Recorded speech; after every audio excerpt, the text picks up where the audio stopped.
mix of sun and clouds. A thunderstorm in spots for the afternoon again, the high of 89.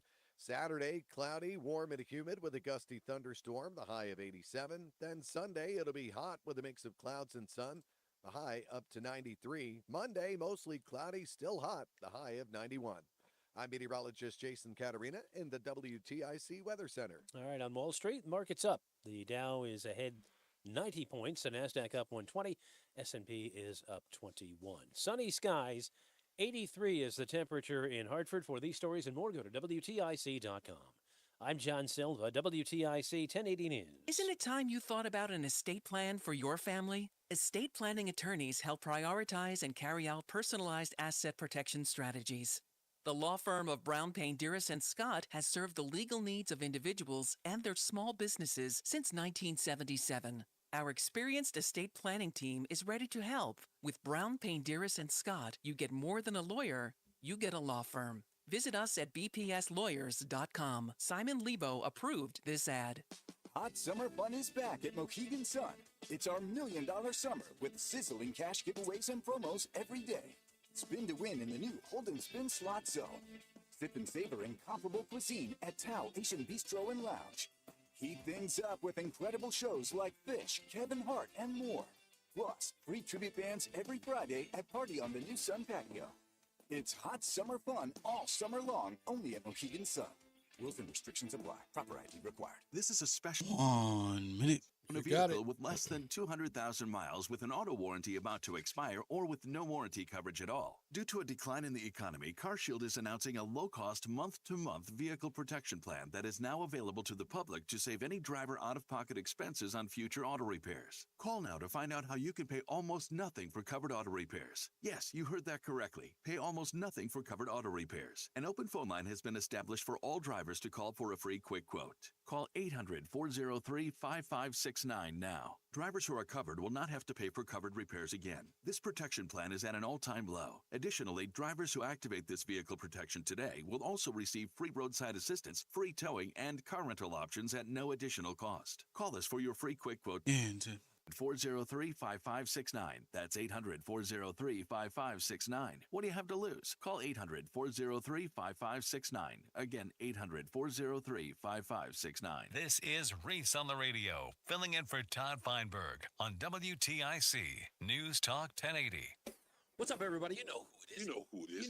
You know who it is. It's Reese on the radio. Frederick Douglass of the 21st century. It's WTIC News Talk 1080.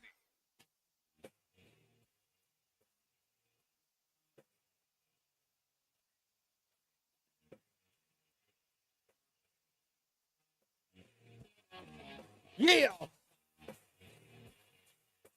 And good afternoon to every one of you in the Nutmeg State. You know what time it is. It's 3 p.m. Well, it's 3:09. But what the hell? It's time for me. I'm Reese on the radio, filling in for the vacationing Todd Feinberg on this Independence Day week. With so much news and so much views, I'm going to be doing something that I've been wanting to do for the last 2 years here in Connecticut, and that is to have a conversation with somebody who I consider an ideological adversary. I do not agree with this organization for several reasons. You all know it is well documented. And I've been getting text messages all day. Talk about this, bring up that, blah, blah. Folks, I don't mean to sound arrogant when I say this. I've got this. I have a mission here, and it is to have a conversation with people whom I do not agree with ideologically. I bear no ill will towards the organization of Black Lives Matter wholeheartedly, nor do I feel that way about Black Lives Matter 860. However, I do believe that certain positions that they have had in the past have been problematic, and I do believe that they tear at the fabric of unity. That may be on purpose, that may be by design, but we're here to get to the bottom of that. This is not to give Black Lives Matter 860 license. This is not to even get them in your good graces. That will be up to them. I have no control over that. But they are here that is a step in the right direction, that they are willing to talk to someone who disagrees with them ideologically. So before we get into the things that they want to talk about, I want to get into the things that you are concerned with. And it's not the other things about this issue and that issue and what about the black kids this and blah, blah, blah. Black Lives Matter 860 is who we're having a conversation with now, and then we'll get into the minutiae of everything else.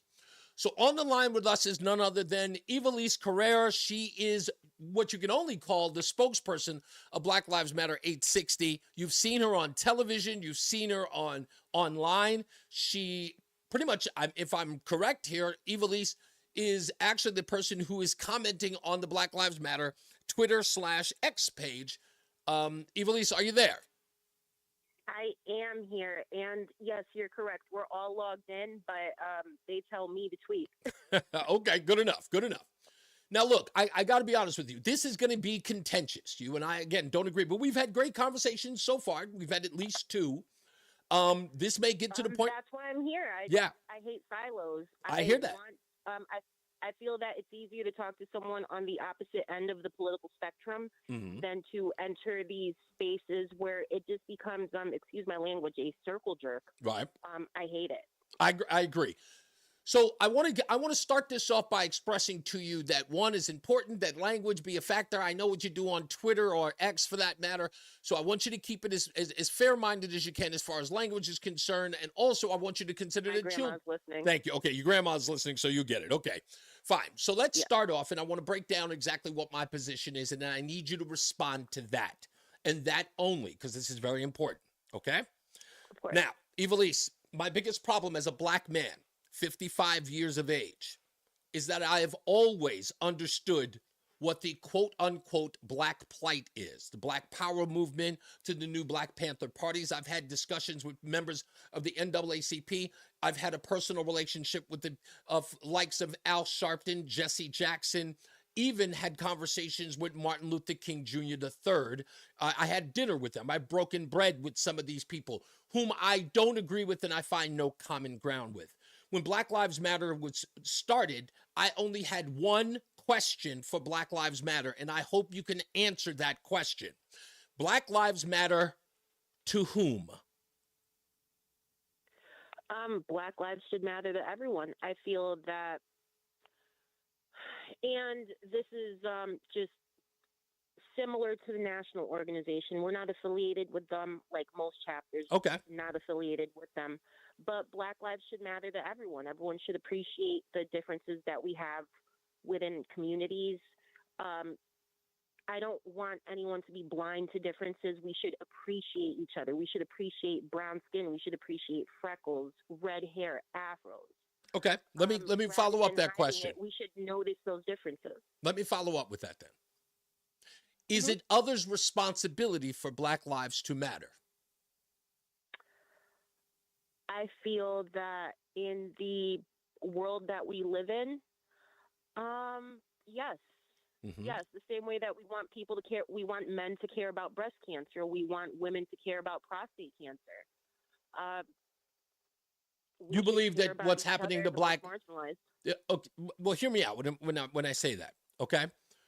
Now, again, I don't come from an ideology that believes that because of my black skin, I have a certain ideology or a point of view. I think that all of these things have always been relevant to my experiences in life. Have I experienced racism? Of course. I had somebody call me the N-word at the Port Authority when I was in my 20s. Have I seen that? He was a homeless guy, and he really got under my skin, and I felt angry about it. But yes, it's happened to me. But I don't see people as a collective. I saw this individual who used the N-word, and that's the way I looked at it. I held no animus towards every homeless person because of the actions of one. Now, that being said, what I mean by this is, the biggest problem that I have with Black Lives Matter and why I ask both of those questions, to whom and is it their responsibility, is the biggest problem that we have in people is that we express in Black Lives Matter, we express in all factions that it's someone else's responsibility to suggest that our Black Lives Matter. Do you know what the definition of white supremacy is when it comes to the term Black Lives Matter? And if you don't have to make up one, just because it's a trick question. It's a trick question. White supremacy. Yes. The system that we fight against, which really oppresses everyone. So when it comes to systemic racism, it's a way to separate us Okay. so that we don't see that the ruling class is hurting everyone. Right. So if we just sit there and we say, hey, well, how come these black people aren't working harder without, knowing the history? Then afterwards, people sit there and, in the suburbs and get crushed by their taxes. They don't know why their elected officials don't listen to them. Meanwhile, these people over here, in the inner city are saying, hey, we're getting crushed over here. And it's like, hey, guys, listen, we're dealing with this over here. But at the end of the day, all our struggles are intertwined. Okay. Well, here's the actual answer. The definition of white supremacy inside the term Black Lives Matter is that if you have to wait for white folks to acknowledge that you matter, it means that white folks determine your fate, existence, and value. If we need white folks to tell us that our lives matter, and it is not incumbent on our own to say our lives matter, we're relying on white people to gauge our value. Do you understand that? So when I saw Black Lives Matter, hold on, let me finish. When I saw Black Lives Matter running all over the country, going to white politicians and asking them, do Black Lives matter? It was as if to say, I need white people to qualify me.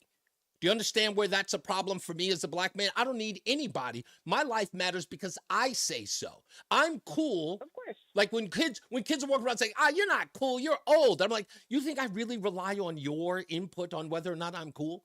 That's the problem with the redheaded stepchild attitude of blacks in this country who need white qualifiers in order to matter. You get where my point of view is coming from here? Yeah, but I mean, at the same time, we've got to look at things such as the maternal mortality rate. Well, no, stop there. Stop. Let's deal with that. Okay, you want to go into maternal rate? Okay.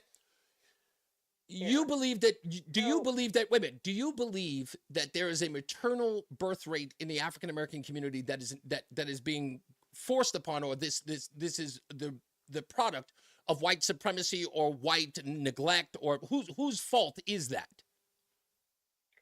I think it would be more of the ignorance to the factors in the black community that may contribute to this. So you mean that lifestyle in the black community may be contributing to black mortality rates? No. So wait a minute. No. So black people don't. Wait. Evilise, hold on.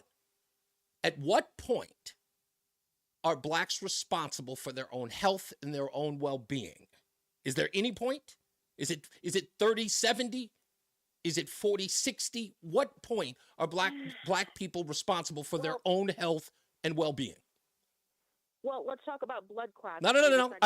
I'll get into blood clots when that's relevant. I need an answer to that. At what point are blacks responsible for their own health? Their own responsibility. Okay, good. So black mortality rates, hold on. Black mortality rates are not the responsibility of whites. Can we agree there?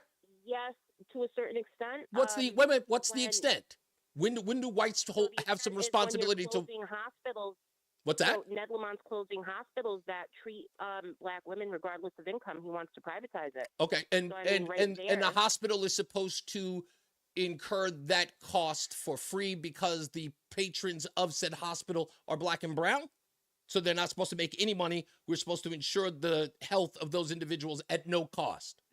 That is why it's the only public hospital in Connecticut. We've closed down most of. I don't think that's an answer to my question, Evilise. I don't think that's an answer to my question. Are you suggesting that the hospital should incur the cost of taking care of black and brown people and, in essence, treat people into bankruptcy so they can't pay their pension? In other words, the people who are workers and employees. Not a private hospital. Well, I understand that, but my question is, should they be a hospital that runs as a charity? Yes or no? That's exactly what it is now. What? So No, but I don't think that's answering my question. Should it be? Should they not make any money at all? So UConn Hospital is not designed to make money. UConn Hospital is designed to be a public hospital. Mm-hmm. Therefore, it was never designed to make money. A public hospital doesn't make. Wait. How does it pay for things? Through its taxpayers? Yeah. So it's no such thing as free, right? I would rather pay more in taxes to make sure that people get proper dental care, to make sure that women then pay more. can give birth safely. Then pay more. Yeah, Evilise. This is the Warren Buffett discussion. When Warren Buffett comes out as a billionaire and he says, I think people should pay more in taxes, we respond by saying, then Warren Buffett, cut a check. You can't now determine for the rest of us what the rest Warren of us should Buffett pay. is such a fraud. I know he's a fraud, Warren- but no, I'm using that rule is you're saying you would pay more in taxes. There are others who don't believe that they should pay for other people's health care. I mean, that's not selfish of them.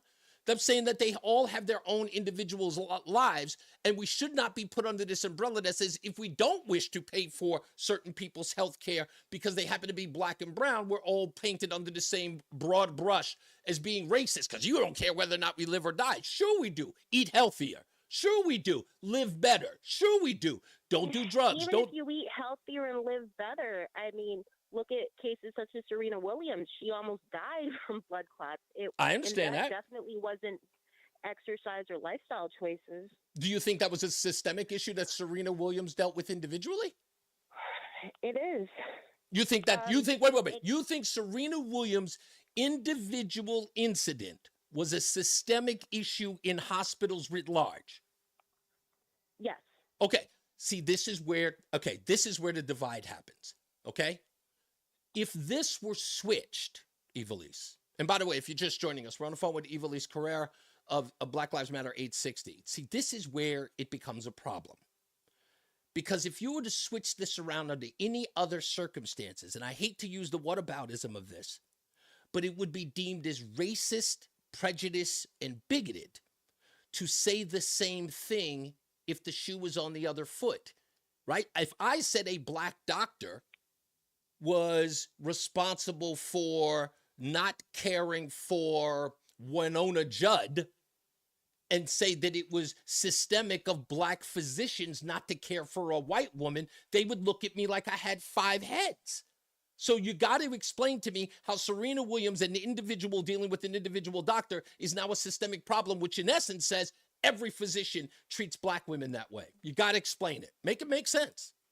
Not every physician treats black women that way. But you can't say, you can't use the word saved my life. systemic, Evilise, you can't use the word systemic and then say it was individual. Which is it?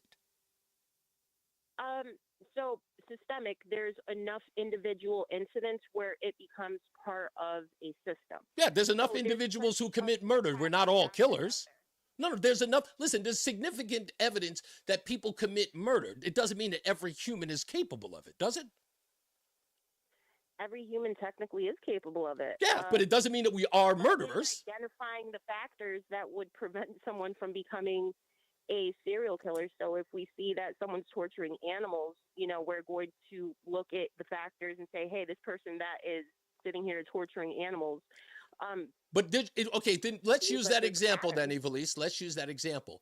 So there shouldn't be a batting of the eye if we can say that about every individual, regardless of their race, their gender, or their sexual orientation, right? We can say there's enough evidence to suggest that all black men steal. There's enough evidence to suggest that all Latino men are jealous and will hurt their female companion if she cheats on.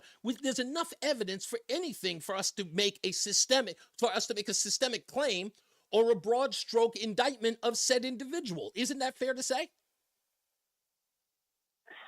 Not really, because when you look at what's Oh, possible wait. saying, hey, let's point out these doctors and say that all doctors are bad and they must be shunned. No, I think it's this. something- Evilise, here's what I think it is.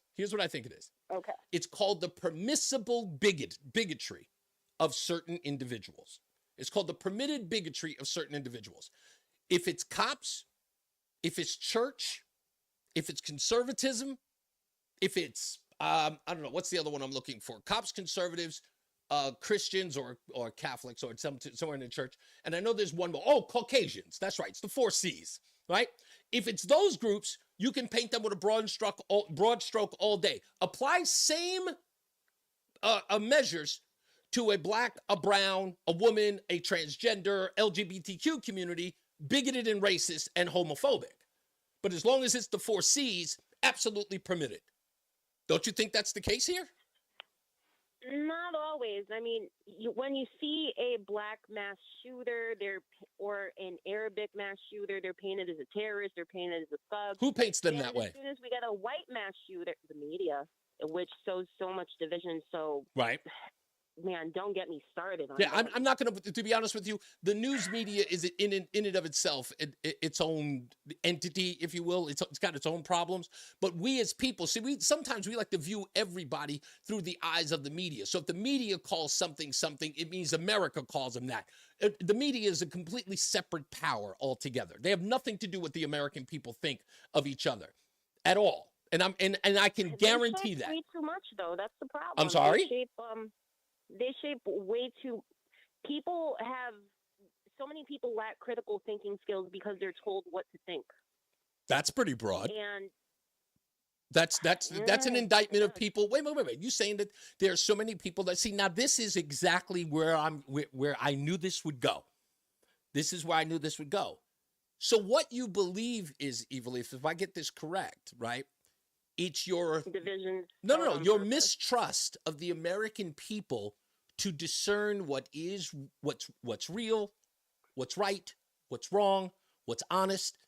You have little faith in the American people, and you think they go to the lowest common denominator. No, not at all. No, really? You just said that so many people are influenced by the news media. Told what to think. A lot of people are told what to think. Very busy lives. A lot of people are told what to think. This is true. So, something that we did for Jason Aldean. Okay. Something. What was the Jason? Well, by the way, what was the Jason Aldean beef? With so just so everybody knows, this is about doing the music video outside of the courtroom. Outside of the courthouse.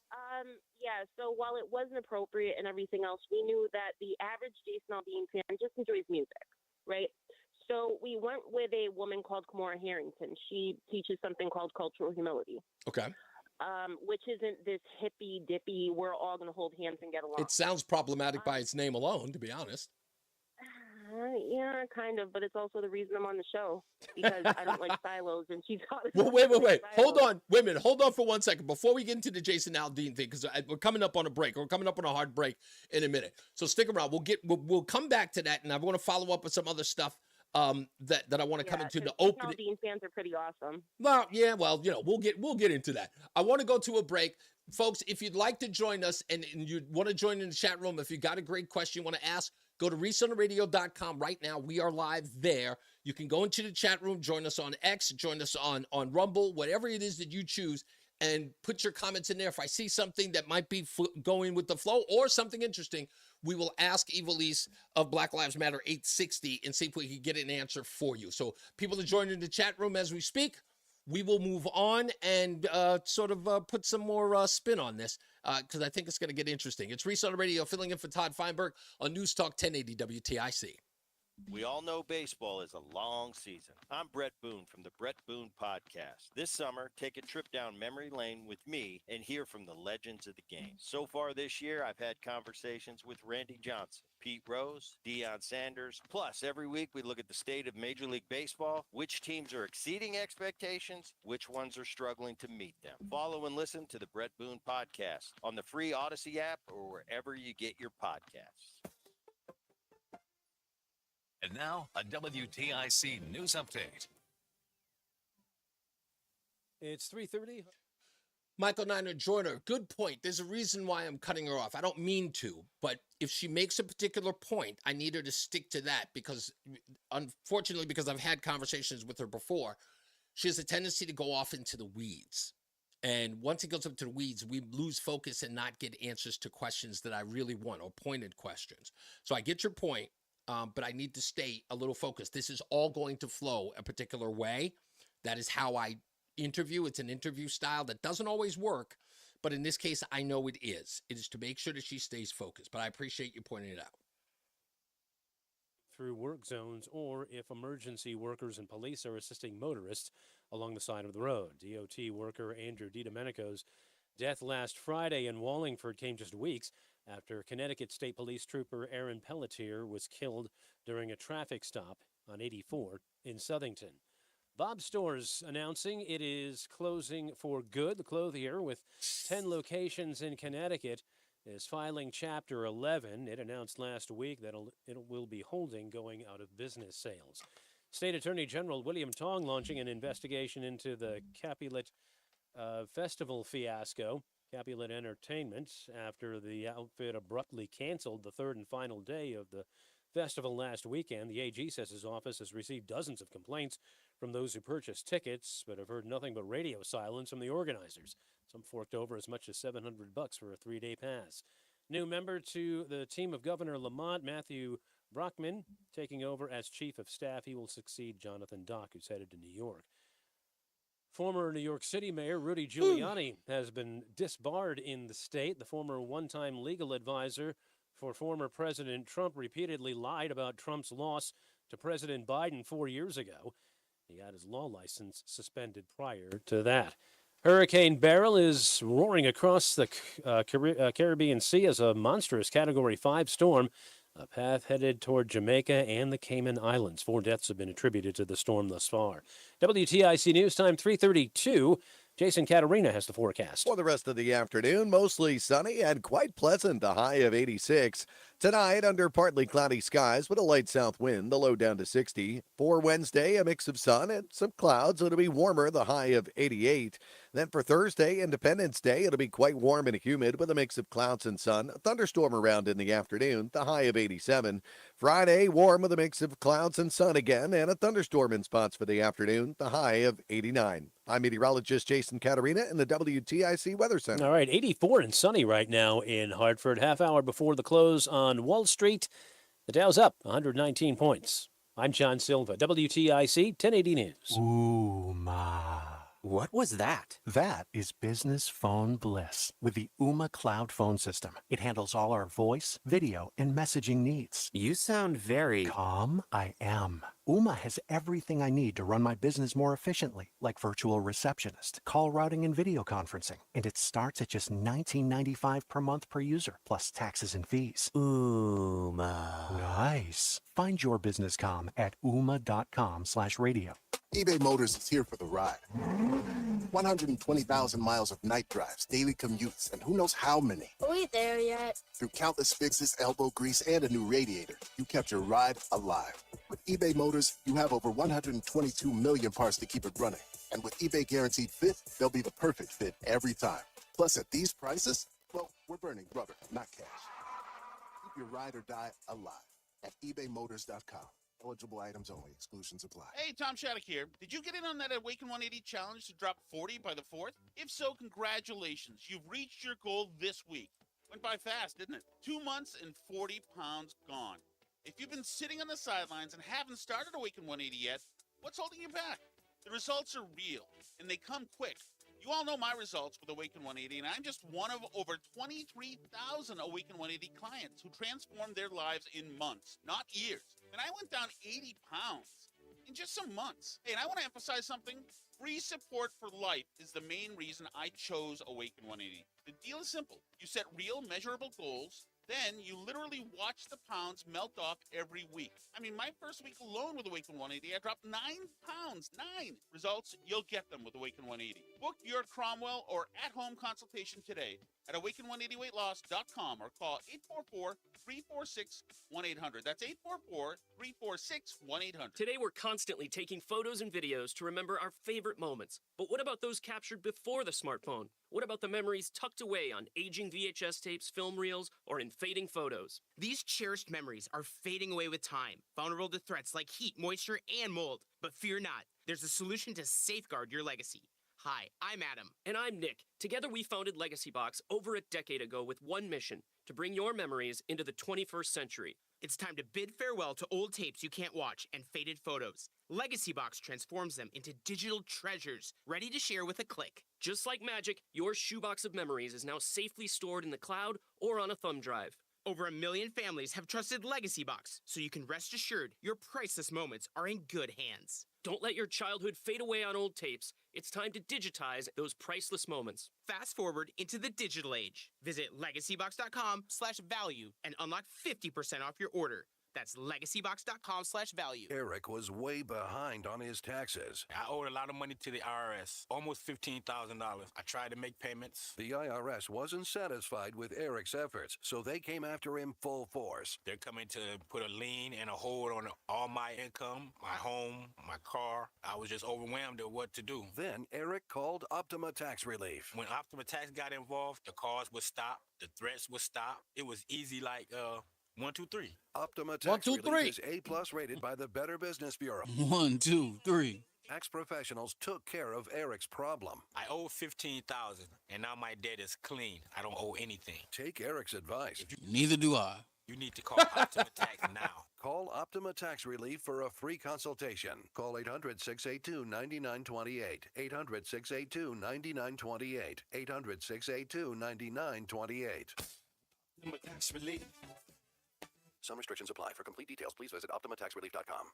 1 minute. Once you pick up a refreshingly cold drink from McDonald's, and people see just how And we don't do refreshingly traffic cold until that drink from the McDonald's bottom, is, 57, right? They create Yes, sir. All right.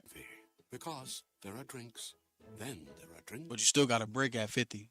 Turn heads with your favorite. Because I got 1, 2, 3, 4 minutes of commercials. Okay, we'll get right. Good enough. Thank you. Any size for only $1.29. Price and participation may vary. Cannot be combined with any other offer. At Batteries Plus, we know off is not an option. Off is an RV that won't Michael travel, B said in the or a chat boat room doesn't that start. Eric from It's the summertime. You from need the to be Optima on. commercial still has issues. On vacation. Road. Batteries Plus has batteries for your car. You got to see Michael B during my podcast already. Him, Michael A, all the rest of the scallywags do. They do. You can rely on. Dude, sometimes I can't even. I have to stop the show because I'm laughing so hard. With Batteries Plus. Visit one of over 700 locations today. You're listening to Reese on the Radio, filling in today for Todd Feinberg on WTIC News Talk 1080. It is your girl Cammie. And I want you to know that when I listen to the radio, okay, I listen to Reese on the radio. I'm not going to lie. Even though I did like this beat, I was really upset that they did the Magnum PI dirty like this. It's Reese on the Radio on News Talk 1080 WTIC.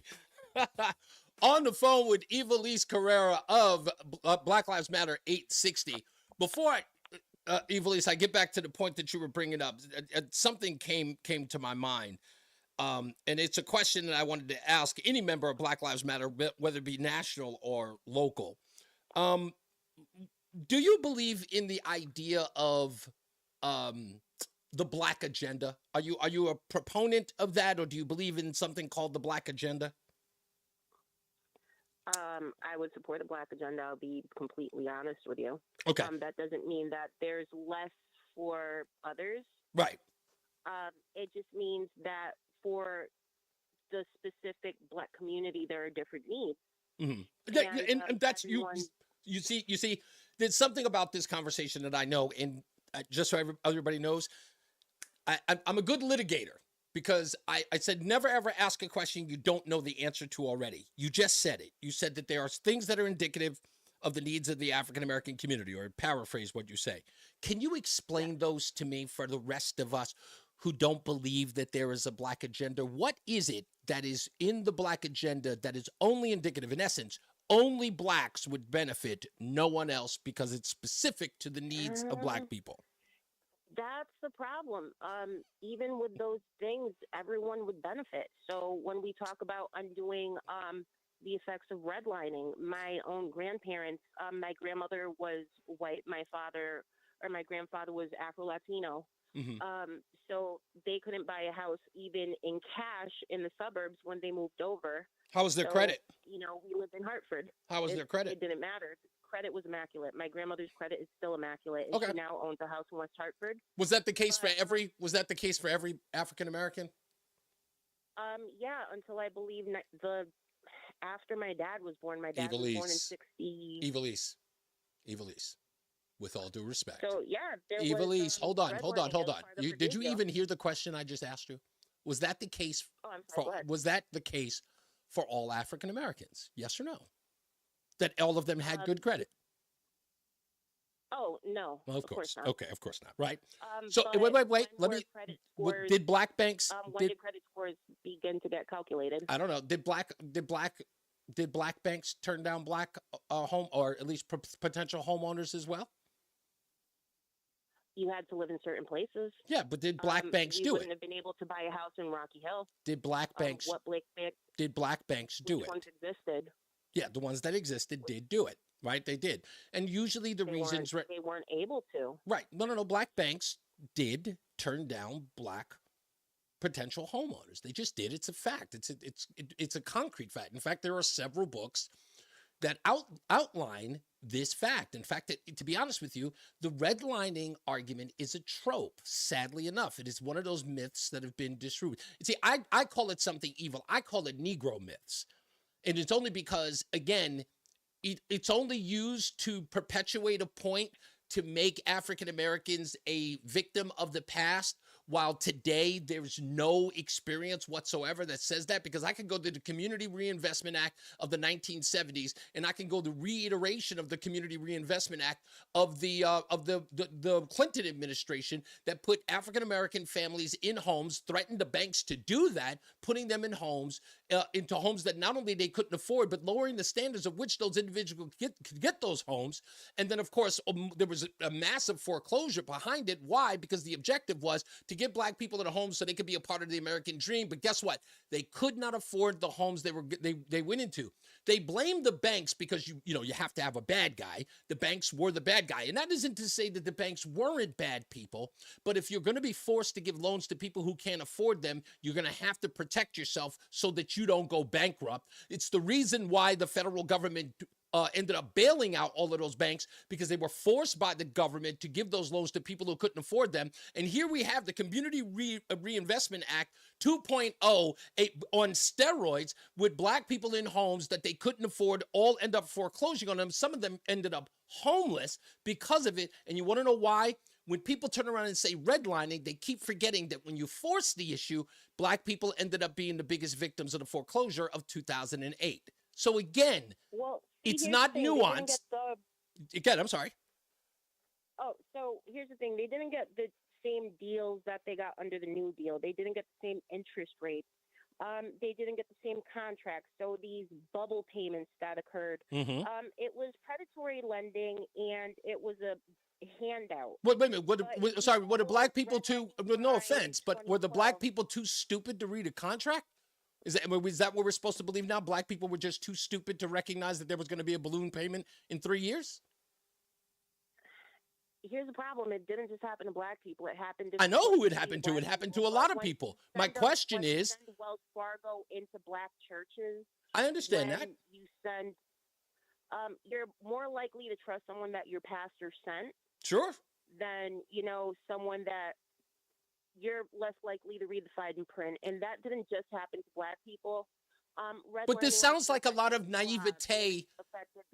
This sounds like a lot of naivete. This sounds like a lot of naivete on the black and brown community, but with no, there seems to be no accountability within those communities to either read the fine print, know what they're signing on to. It seems like no matter what African Americans in the community may do, and this is very indicative of Black Lives Matter's plight, right? The argument is always, there's no responsibility on the quote unquote victim that you guys have decided the victim is. There's no accountability for that individual. It is always those who you get to be the average, oppressors. You guys came into the fold after the George Floyd death, right? And George Floyd became a national hero because... I'm not sure if he became a hero. Sure he because here's anybody with a statue, who gets a statue after Black Lives Matter and other progressives spent an entire summer tearing them down is a hero. I'll be honest with you. I'd rather have a statue of George Floyd than one. You mean a guy who would hold a gun to a pregnant woman?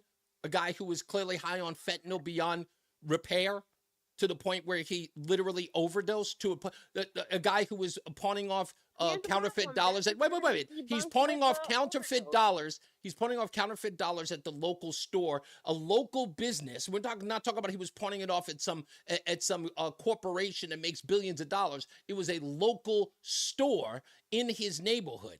And this guy had literally, I mean, we're talking about, if you're really like, first of all, we make a statue of Martin Luther King Jr. Wait. We make a statue of Martin Luther King Jr. and then we completely riot across the country, and if not the world, about a guy who would put a gun to a pregnant woman's belly. You're saying you'd rather have a statue of him? Help me out here. What did Martin Luther King say? What did Martin Luther King say about riots? To be honest with you, I don't think that has anything to do with what I'm talking about with George Floyd.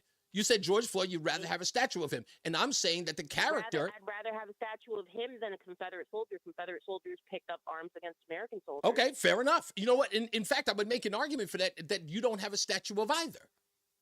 Because you tell me what George Floyd... You tell me what George Floyd represents. Listen to me. Here's what I'm saying. What does George Floyd represent other than his untimely passing at the time in which he died? What does he represent? Someone who should have been held accountable by the criminal justice system. He should be alive today, and he should have gone through the criminal justice system. He should have had his day in court. Okay, so, and he didn't have his day in court because Derek Chauvin wanted to play judge, jury, and executioner. I don't believe that. In fact, I don't think... No one in the world is healthy enough to withstand a knee to the neck for 9 minutes. But okay. I'm not going to relitigate that particular point, but you know what? Privately, I will send you the video that disproves that notion. Okay? And you need to see it. It's the same video of Derek Chauvin and George Floyd from an angle you've never seen before, obviously, that completely dispels that. And that's the reason why his entire case is going to be overturned. But that's something separate. But I'm glad we finally got that. That's like when police felt safe enough to sit there when I was in custody. Okay. This was November 7th, 2020. And police actually, in the middle of an asthma attack, simply walked away from me. He said, "I'm a meanie. I want to defund police." Rest in peace, Bobby Gardner, the officer who died, was the one who got me to the hospital. So that would have also been dismissed. It would have been covered under qualified immunity, and police wouldn't have been held accountable. Right. I had my day in court, and the police body camera resulted in the dismissal of my charges. Right. Okay. And again, let's take that as an example. Is this indicative of police departments across the country? Yes. Please explain. This is where the divide happens with people who need to understand where Black Lives Matter stands. So when somebody asks you a plain question about your anecdotal situation, how that then indicts an entire police department across the country, please explain, because people need to understand that. How do you make that leap? And we'll keep. Can I first discuss local and then we go national? I'm sorry. Say that again. I apologize. Say that one more time. I would like to discuss a local police department here in Connecticut, and Sure. then we can talk national. Sure. Okay, so one of You got 1 minute. the officers, a good officer that I will defend, is Officer Paul West of Hartford, Connecticut. And we'll get into him. This is a man he's been targeted for being a whistleblower, and we're supposed to encourage our police to call out bad policemen. We're supposed to protect these police. We're supposed to say, hey, he's one of the good ones. Let's get rid of the bad apples, because it's supposed to be a bad apple situation. But I know, And yet there's so listen, many before you incidents. hear me out, Evilise, before you get into the weeds of that one, because I want to spend some time on that story, and we'll have plenty of time to do that. Yes. But before we get into that, it's a very important question to ask. Okay, and I'll give you some time to think about it in the next break. I will stand upon it. Hold on, I want you to think about it before we get into it. You have to explain to us, because again, it doesn't reason with us. You can take a local police department like Derek Chauvin. I said this about Governor Lamont. He said because of the actions of Derek Chauvin that the police department of Connecticut needed to be reeled in. And the police department of Connecticut had nothing to do with what happened with Derek Chauvin and George Floyd. So I see this leap being made, but no one explained it to me how it's done. But we'll take a break. We'll come back on the phone with Evilise Carrera of the Black Lives Matter 860. It's Reese on the radio filling in for Todd Feinberg on News Talk 1080 WTIC. Eric was way behind on his taxes. I owed a lot of money to the IRS, almost $15,000. I tried to make payments. The IRS wasn't satisfied with Eric's efforts, so they came after him full force. They're coming to put a lien and a hold on all my income, my home, my car. I was just overwhelmed at what to do. Then Eric called Optima Tax Relief. When Optima Tax got involved, the calls would stop, the threats would stop. It was easy like 1, 2, 3. Optima Tax Relief is A+ rated by the Better Business Bureau, and their team of expert tax professionals took care of Eric's problem. I owe $15,000, and now my debt is clean. I don't owe anything. Take Eric's advice. If you have a tax problem, you need to call Optima Tax now. Call Optima Tax Relief for a free consultation. Call 800-682-9928. 800-682-9928. 800-682-9928. Optima Tax Relief.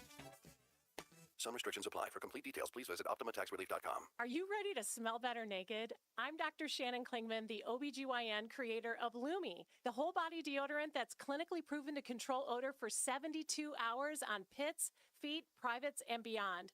It's pH optimized to safely and effectively control odor anywhere you have it, but wish you didn't. Plus, it's proven to work better than a shower with soap alone. Whether you shower twice a day or 3 times a week, Lumi works better. And who doesn't want zero body odor? With over 200,000 5-star reviews, I'm so sure you're going to love it, or you can return it for free.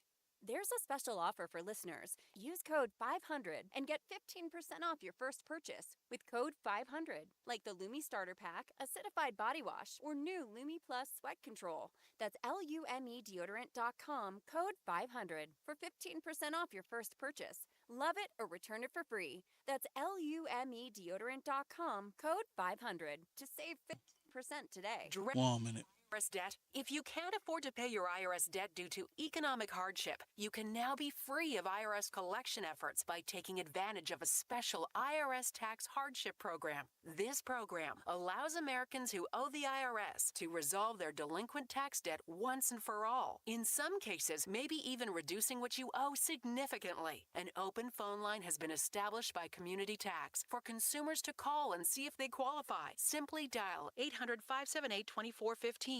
If you owe back taxes to the IRS and cannot afford to pay them back or have years of unfiled tax returns, help is standing by. Just call the Community Tax Helpline today at... You only have like 3.5 minutes with her. I know. I'm moving into the we're going to do 2 hours. Attack your wages, Oh, okay. home, and even your Social Security check. That's 800-578-2415. Here we go. To see if you qualify. That's 800-578-2415. This is Reese on the radio, filling in for Todd Feinberg on WTIC News Talk 1080. Okay. Traffic coming up soon at the BPS Traffic Center with Mark Christopher. We'll do that. This is another good beat. It's Reese on the radio. On the phone with us again is Evilise Correa of Black Lives Matter 860. Now, I need to make this clear, and you got to help me out here. If I understand the plot, the point of Black Lives Matter talking about police as a whole. Again, this is the same comment I made earlier about the 4 C's, right? These comments are made about the Catholics or the church. These same comments are made about Caucasians. They're all bad. The same thing about conservatism. Conservatism is associated. You get one, neo-Nazi who calls himself a conservative. We're all neo-Nazis. You could not flip it the other way. I get that they're, listen, We fought against actual neo-Nazis, and I'll be honest with you, conservatives just want to live their life. I know conservatives only want to live their life. They don't give 2 damns about all the rest of the nonsense. But again, exactly. The police department thing is, I get it. It's a foil for people like the Black Lives Matter movement, no matter who they are, national or local. Police are the foil because, in essence, they think that if they change the police around, right, if they get their way, by reforming the police, that's where they won. They believe that in some way that their communities are going to either be safer or much more tranquil. This is nonsense because as soon as you move the police out, no. Actually, this is not now. Evilise, I don't know whether or not you guys open up your books to this, but you should see it. If you go to some of these places where they've literally defunded the police, taken the police force and dwindled them down, violence has risen. Why? Because criminals are criminals, and when they know there are no police, they run amok. Now you know that. Well, here's the thing. Even in an ideal world, there's going to be some form of armed law enforcement. So our vision is reforming the police. So first of all, police should not be above the law. We should be able to protect whistleblowers. At the same time, we should be able to invest in housing, mental health services, and all these things. And you want to use the police budget to do that? Not just the police budget, but if you look locally here in Hartford, why is it that the top brass needs a new Chevy Tahoe every year? There's tons of cars right now sitting with dry rot on the tires. And instead of using that for training, for, mental health services for their own officers, to house people within the community so that, people aren't getting arrested for trespassing when they're really sleeping in their tents. Right. Why do they need new cars every year? Why are we paying out so many lawsuits? Now, I'll admit, no, don't get me wrong. Evelise, listen, you right there, you see how this works, right? So right there, you make a point that a lot of people say, sure, there are what we call budgetary irresponsible acts by certain groups, right?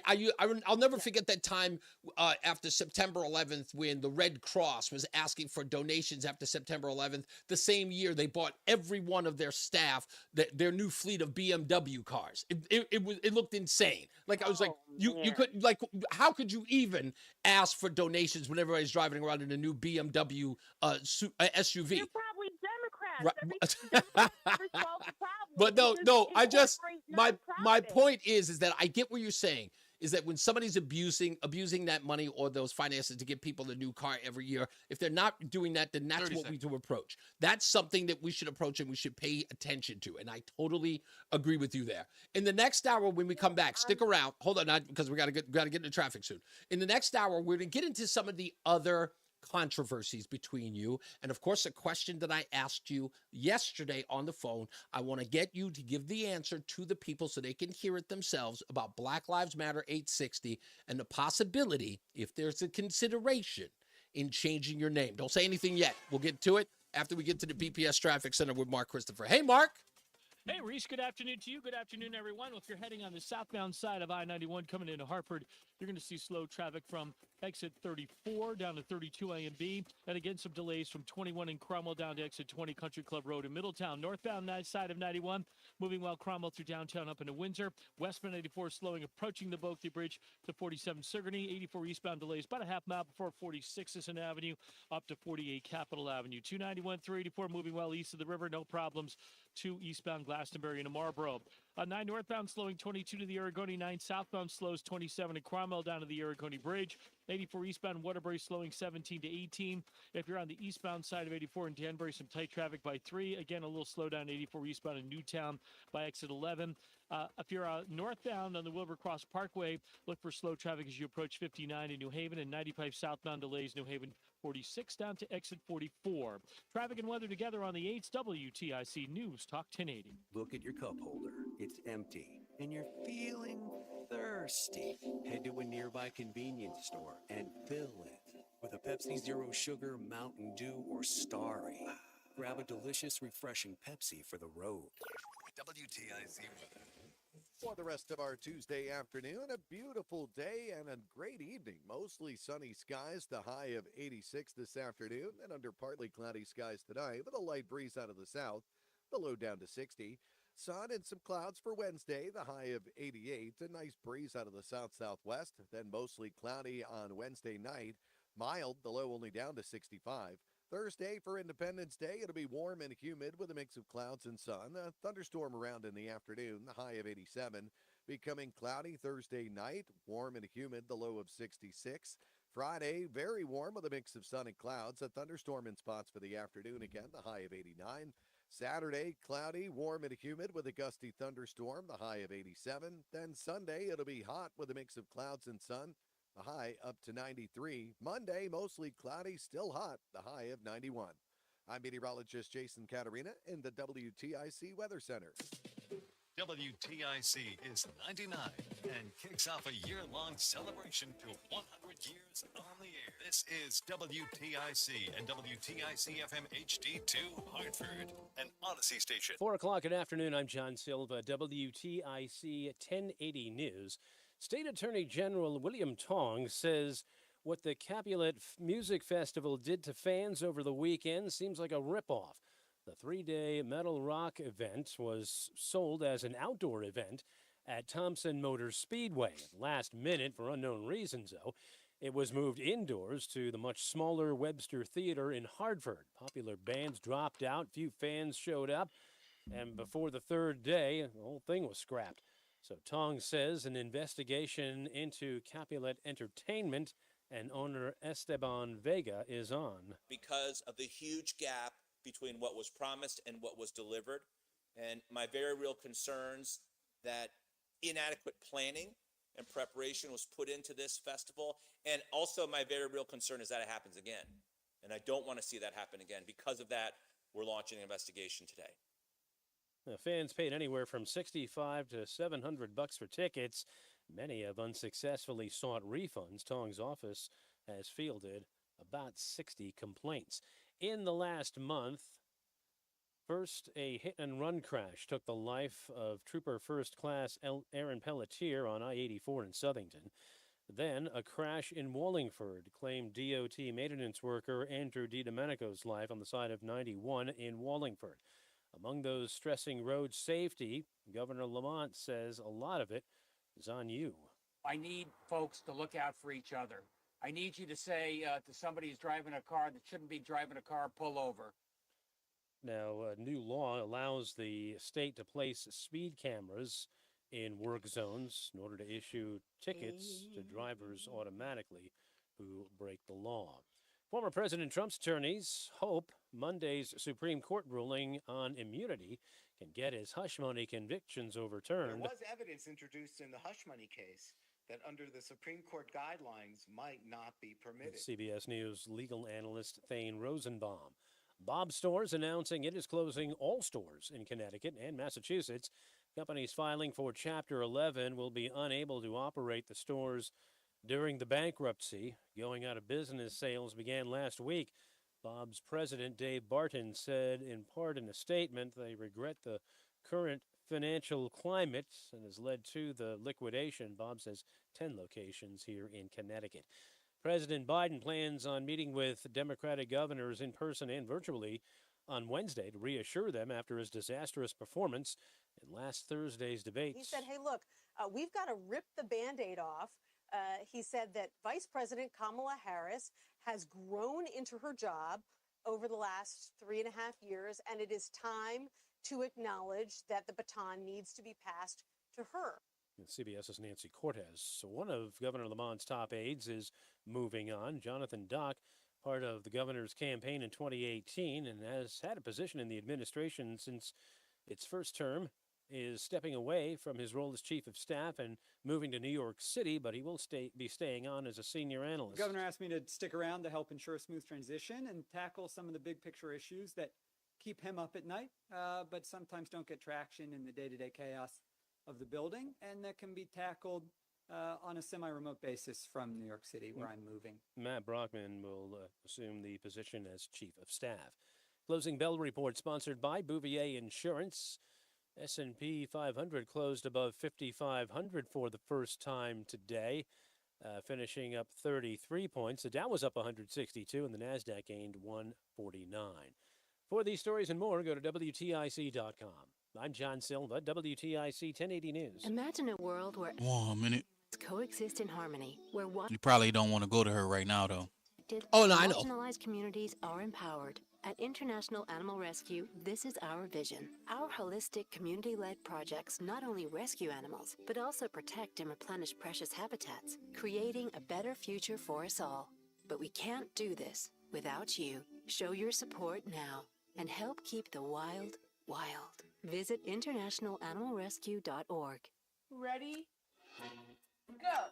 Okay, doctor. Operation.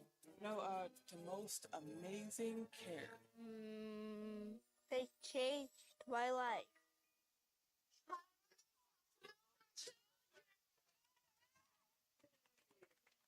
Yeah, Hinton. People just like you. Kids like me can play in the game of life.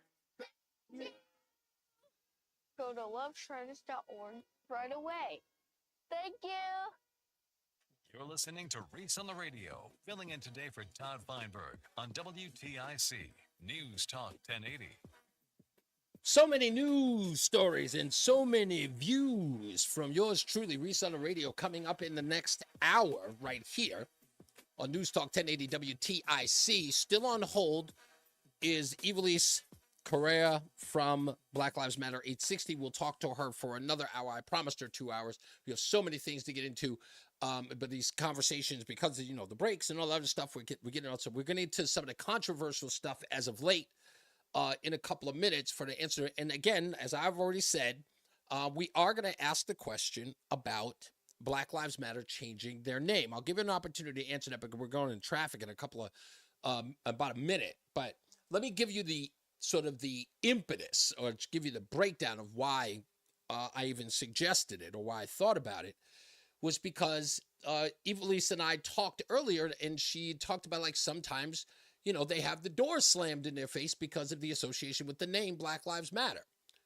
And in my view, I think that if they are an organization that is trying to help people, why not get the stank of the national movement of Black Lives Matter, which has really, really turned out to be nothing more than a grift, get rid of that name and change it to something where they are independent and stand alone from that organization so they can do the good, so that people will join them and say, okay, we get what you're doing.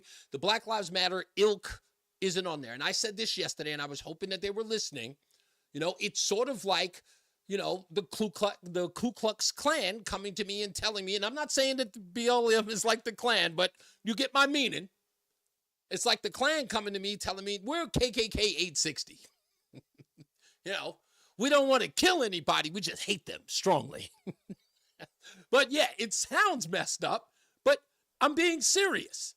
If you know the name Black Lives Matter, immediately when people hear it, they get a certain, and you've got work to do, and you really believe, and you're trying to express to people that you're doing good work and trying to care for people in your community, perhaps get the ugliness of Black Lives Matter off your back so people don't recognize you for that. That's all I'm saying. Well, let's recognize some traffic. Let's get to the BPS Traffic Center with our good friend Mark Christopher. Hey, Mark. All right, thank you very much, Reese, and good afternoon to you, and good afternoon, everyone. And if you're traveling 91 southbound coming into Hartford, you're going to see delays 33 down to 32 A and B. On the southbound side of 91, also seeing some delays now as you move down between exit 21 and 20 in Middletown. Northbound side of 91 moving well, Rocky Hill through downtown up into Windsor. Westbound 84 tied up East Hartford, approaching the Bulkley Bridge up to 47 Sigourney Street. 84 eastbound a little tight between 46 and 48 Capitol Avenue downtown. Looks good east of the river, 291 through 84, 2 eastbounds looking good, Glastonbury into Marlboro. 9 northbound delays 22 up to the Aragoni Bridge. 9 southbound slowing Cromwell Middletown line down to the Aragoni. Michael B. You're an ass. God bless you. 5. And if you're heading toward New Haven, southbound 95 slowing in New Haven from exit 46 down to 43 in West Haven. Northbound Parkway delays approaching 59 toward the West Rock Tunnel. Traffic and weather together on the 8th WTIC News Talk 1080. WTIC weather. Well, for the rest of the afternoon, sunshine, patchy clouds into the evening, the high up near 87, and tonight partly cloudy, comfortable, a low overnight down to 60 degrees. For Wednesday, sun, some clouds, quite warm, the high of 88. Heading into Independence Day Thursday, quite warm and humid, a mix of clouds and sunshine, a thunderstorm around for some in the afternoon, the high of 87. They were both. Thunderstorm in spots for the afternoon, the high up to 89. Currently, as we take a look around, it is 80 in Bridgeport, 81 in New Haven, and it's 82 in Hartford. I'm meteorologist Jason Caterina in the WTIC Weather Center. Hi, I'm Deb. With my Big Y Rewards, I get points when I shop to redeem for discounts on groceries and fuel. I'm Jan, Deb's sister. With my Big Y Rewards, I get points when I shop to redeem for discounts on groceries and fuel. Okay, but I said it first. It's more than food. It's my Big Y Rewards. Men, low testosterone causes a host of problems. These include a low sex drive, bad sleep patterns, unproductive workouts, decreased energy, brain fog, and more. But many men just attribute these symptoms symptoms to aging and don't consider that there are medical treatments that can give them back their vigor and vibrancy. This is Dale for Northeast Men's Health, and if you're feeling like I just described, it's time for you to treat that low T and change your life. At Northeast Men's Health, we're experts in treating low testosterone and other men's sexual health conditions. We've successfully treated thousands of men for low T and have seen the amazing difference that those treatments can make in a man's life. If you're feeling like the vast majority of men who are low T, within just a few weeks, you'll feel your energy return. That brain fog will go away. Your sleep will improve, as will your workouts, and your sex drive will be significantly enhanced as well. So make an appointment and make a true life change. Your initial visit is only $99 and includes blood work and a medical consult. And if you start on testosterone the day of your appointment, your visit is free. Call 800-930-5956. That's 800-930-5956. Or go to northeastmenshealth.com. We have 5 offices across the Northeast to serve you. Men, when addressing the problem of erectile dysfunction, you want the right treatment for your specific medical situation. Because every case is different, and finding the right treatment can mean the difference between just an okay experience and an amazing one. This is Dale for Northeast Men's Health, and at our practices, we offer the full range of ED treatment protocols and can even combine therapies to help Michael B., check your Facebook Messenger. your partner. At Northeast Men's Health, we're the leader in treating ED in the area. Our medical providers specialize in men's sexual health and understand that no two cases are alike, which means you'll get the right treatment for you based on sound medical evaluation and appropriate applications of medical therapies. Plus, we offer treatments that are effective in well over 90% of cases, which means if you're like most men, you'll get your sex life back. So call us. Your initial visit is just $99 and includes blood work, a medical consult, and if medically advised, a test dose. And if that test dose doesn't work in the office, your visit is free. Call 800-930-5956. That's 800-930-5956. Or go to northeastmenshealth.com. We have 5 offices in the Northeast to serve you. Today, we're constantly taking photos and videos. One minute. Favorite moments. But what about those captured before the smartphone? What about the memories tucked away on aging VHS tapes, film reels, or in fading photos? These cherished memories are fading away with time, vulnerable to threats like heat, moisture, and mold. But fear not, there's a solution to safeguard your legacy. Hi, I'm Adam. And I'm Nick. Together we founded Legacy Box over a decade ago with one mission, to bring your memories into the 21st century. It's time to bid farewell to old tapes you can't watch and faded photos. Legacy Box transforms them into digital treasures, ready to share with a click. Just like magic, your shoebox of memories is now safely stored in the cloud or on a thumb drive. Over 1 million families have trusted Legacy Box, so you can rest assured your priceless moments are in good hands. And 10. Write it in the damn message I sent you, Mike. Fast forward into the digital age. Visit legacybox.com/value and unlock 50% off your order. That's legacybox.com/value. What's up, everybody? You know who it is. You know who it is. It's Reese on the radio. Frederick Douglass of the 21st century. It's WTIC News Talk 1080. All right, we are back. It's Reese on the radio, filling in for Todd Feinberg on News Talk 1080 WTIC. Our guest for the next hour, and for the last hour, of course, is Ivelisse Correa of Black Lives Matter 860. There's been a lot of controversy over the last couple of days. In fact, there's been a lot of controversy over the last couple of weeks with the matter of Twitter and some of the posts coming from Black Lives Matter. Now, I didn't know this, and Ivelisse has already cleared this up. So it's like everybody in the organization has access to this Twitter account. So these comments those were sent by me. I'm sorry?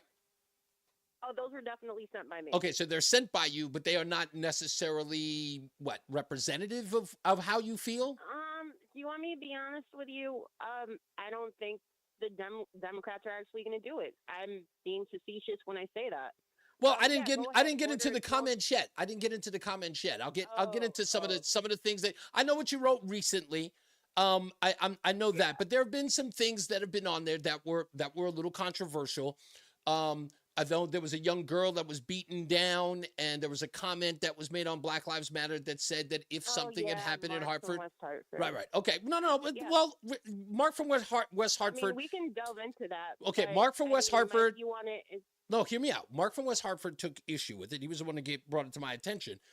Do you want to clarify what that meant? Because I'll tell you exactly what it sounds like. Hold on. Exactly. It sounds like Black Lives Matter 860 is advocating for violence against people who do, whatever. Racial slurs? Well, yeah, racial slur. Again, yes, they think that in essence there should be a vigilante type justice for that type of slight. Is that what Black Lives Matter 860 believes? I mean, the same way that, police push against the community patrols that we support with the self-defense brigade, I believe that while anyone can use the N-word, results may vary.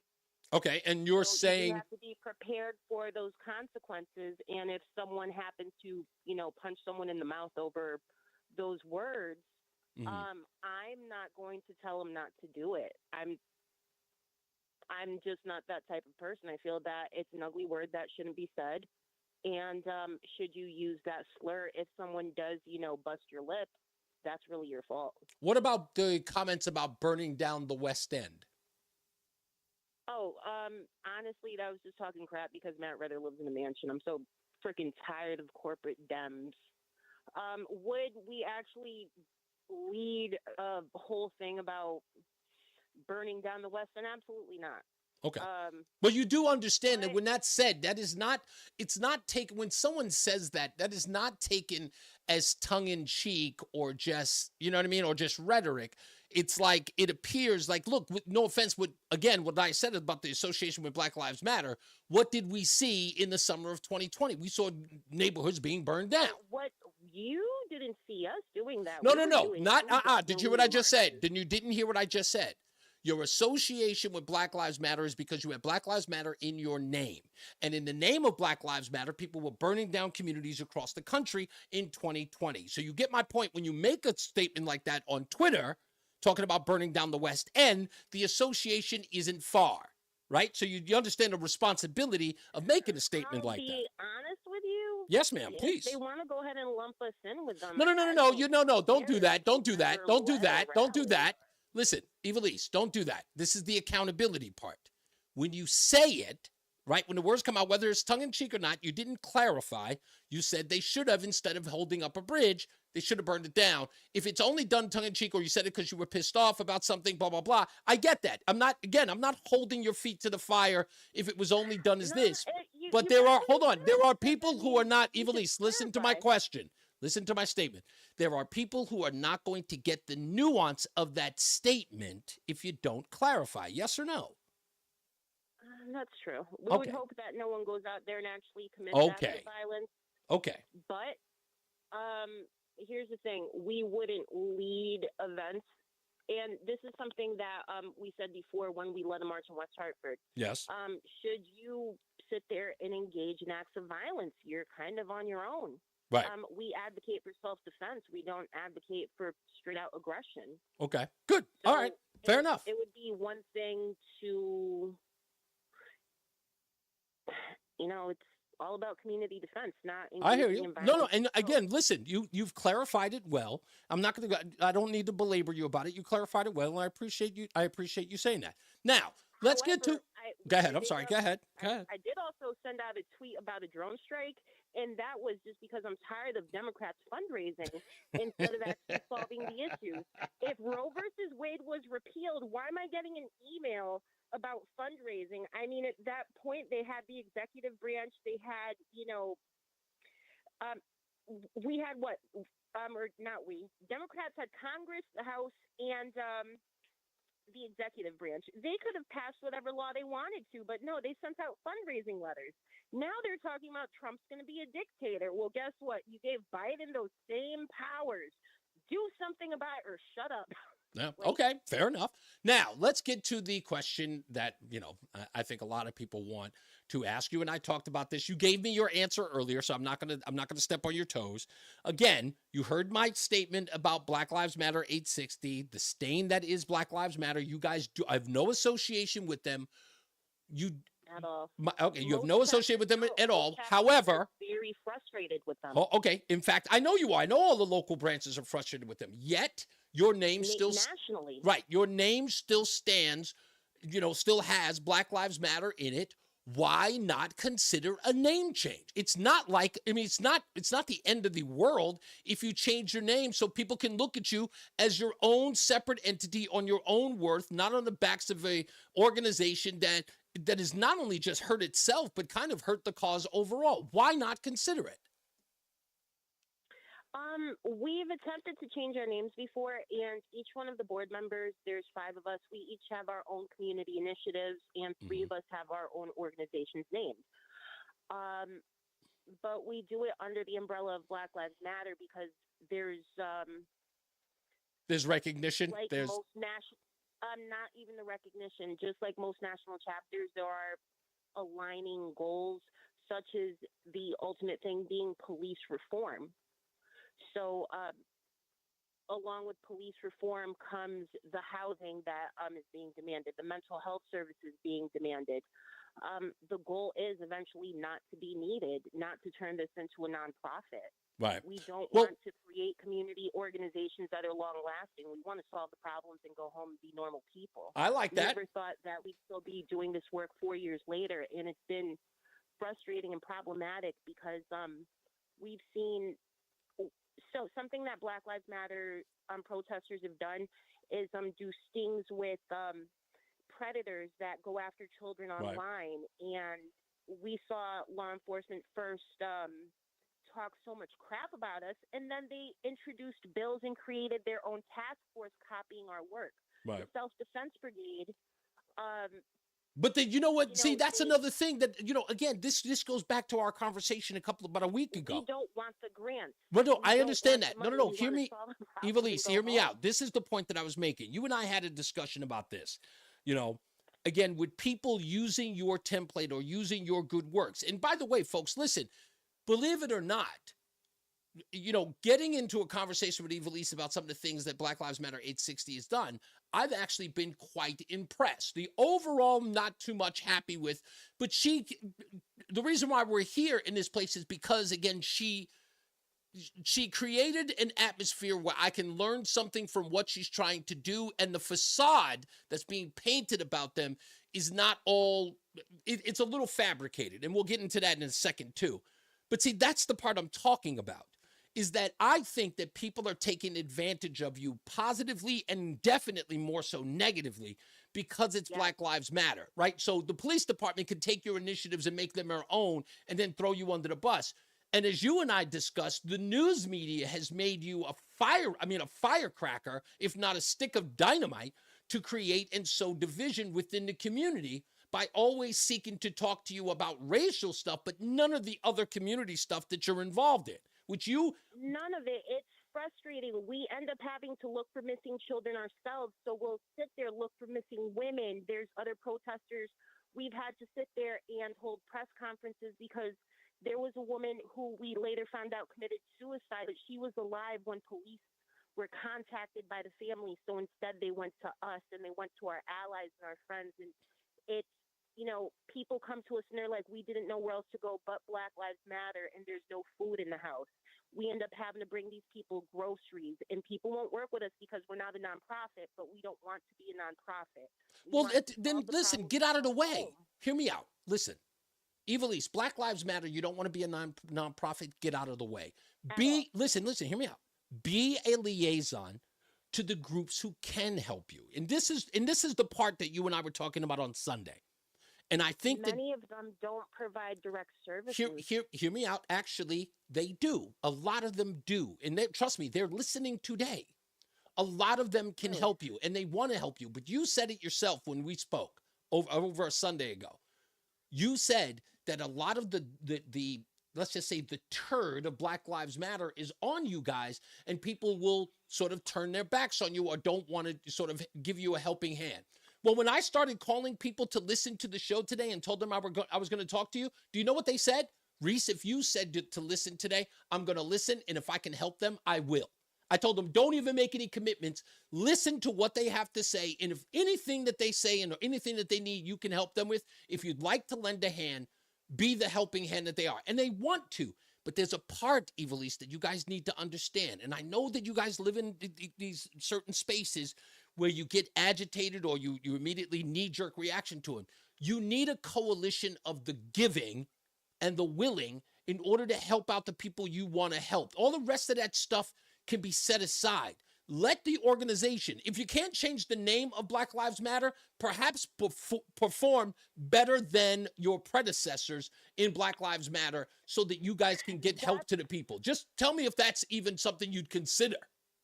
Well, that's why we have our own, or each one of us has our own organization under BLM 860. So, but no one knows who they are, Evilise. They know who Black Lives Matter 860. The reason why you're here is because we know this organization, not the other 5. So, I mean, Good Trouble Advocates works on, the problems that working parents face in Connecticut, especially in the inner cities.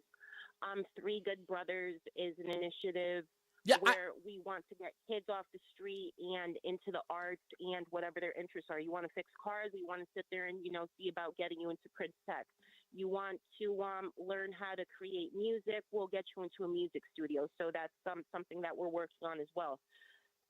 But generally, people in the inner city we attempted to change the name before to Change Must Come.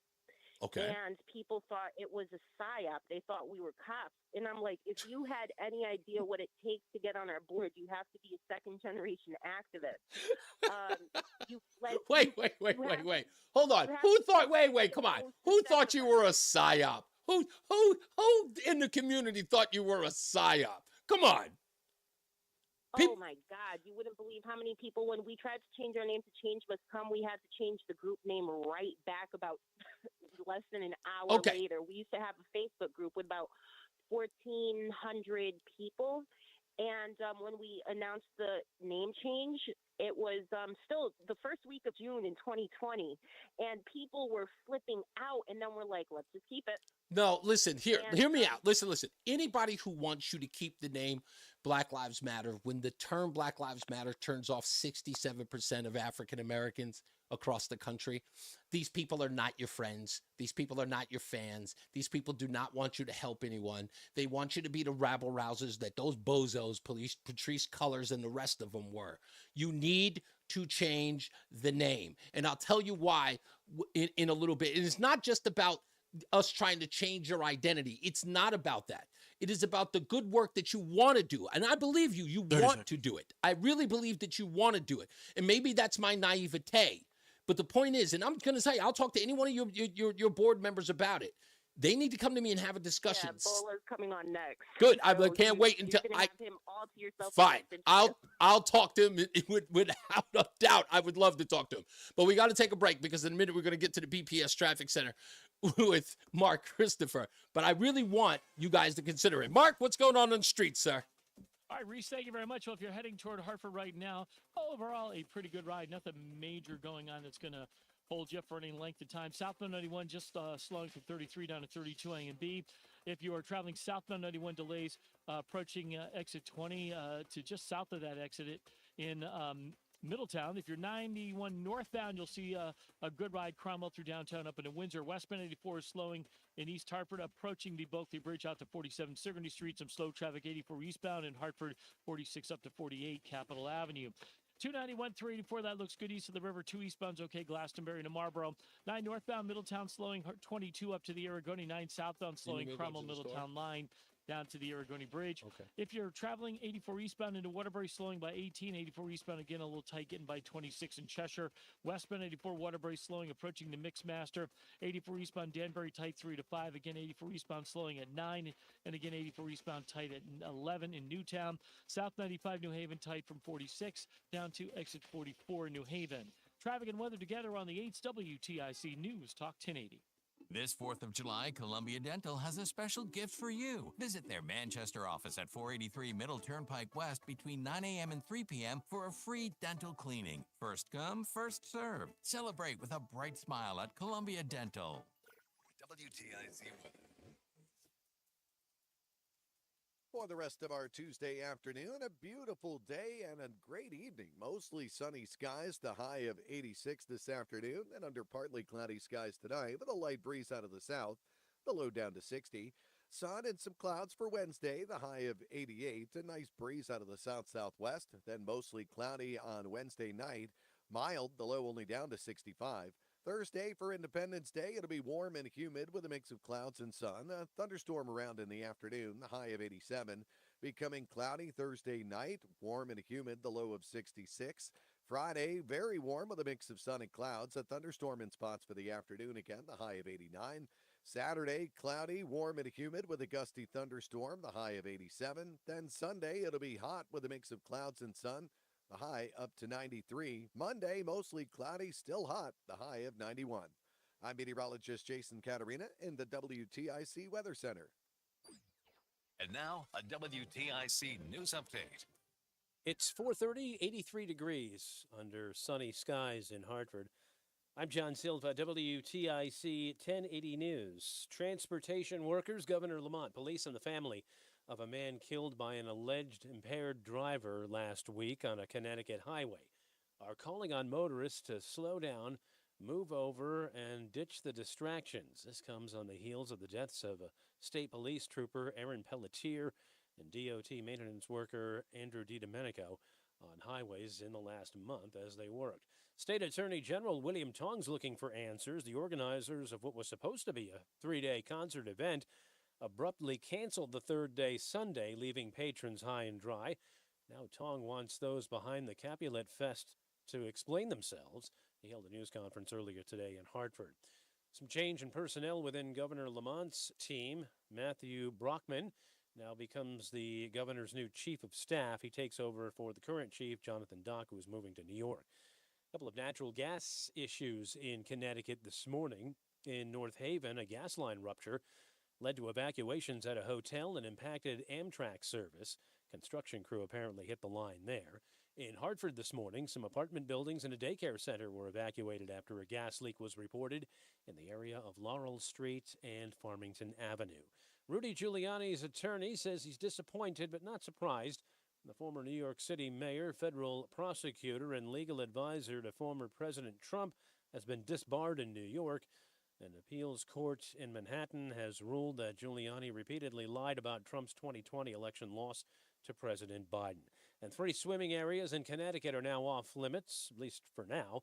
The Department of Energy and Environmental Protection says the water at Day Pond State Park in Colchester, Wadsworth Falls State Park in Middlefield, and Horton Brook State Park in Wallingford, all off limits to Do I have at swimmers least 5 due minutes? to high bacteria levels in the water. Wall Street today, the 1, 2, 3. You got about 3.5. All right, that'll Nasdaq take that's gained enough time. 149 and the S&P was up 33. Red Sox baseball tonight. It's in Miami against the Marlins. Michael, We will, I said, join the send action it to right me after the in 6 o'clock news. Messenger, please. Yanks open a 3-game series against the Reds. Send them all to Stadium, Messenger. and the Mets I can't continue read them their here. 3-game series in D.C. against the Nationals. In the Eastern League, the Yard Goats continue their road trip in Binghamton against the Rumble Ponies, 6:35 on the Odyssey app. For these stories and more, go to WTIC.com. I'm John Silva, WTIC 1080 News. Start your day with all the latest sports information. Matt Soroyce has updates from the Cordell and Cordell Sports Desk at 15 and 45 past every hour. Only on WTIC News Talk 1080. Computer Talk is now commercial That's free. not That what I means was more time asking Tech for, Talk and Jeff. More time for your calls. You heard right. Computer Talk with Tab is now commercial free, powered by GoNet Speed, bringing you lightning fast fiber internet. Visit GoNetSpeed.com for pricing and availability. Tune in Saturdays 9 to 11. Did you ever come home on a hot day, open your door, and your air conditioner just doesn't feel right? That's a I try not to do that when I'm on the radio, Jeff. simple seasonal tune-up or an air conditioner repair to the installation of a much more cost-efficient cooling system. But I can see your reasoning there. I can see your reasoning. Campbell Heating and Cooling. Visit CampbellCooling.com. Campbell Cooling uses all major name brands, including American Standard and Mitsubishi heating and cooling equipment. Let our expert technicians cool your home this summer. Hi, I'm Brian Kilmeade. I am so excited to be on WTIC right here in Hartford, Connecticut. I'll be bringing all the breaking news with perspective, give you an idea what's happening, not only the election, but beyond, the things that matter to you on a daily basis. I promise to bring you the best guests, the most insight, and the most prepared. Fresh off Fox and Friends, I come up to do the Brian Kilmeade Show here on Fox News. Make sure you join me on WTIC. Hello, Connecticut. I hope I never have to say goodbye. 1 minute. Be the final frontier, but it's also what a lot of us lack in our basement or garage. By switching to a Navien tankless water heater, not only will you have all the hot water you need whenever you need it, but you'll gain storage area as well. Maybe a place to display your space collectibles. Highly logical. Learn about Navient's series of high-efficiency tankless water heaters and how they don't just save space, but save dollars on your utility bills, too. For more, go to tanklessmadesimple.com. Retirement can be scary, but only if you're not prepared.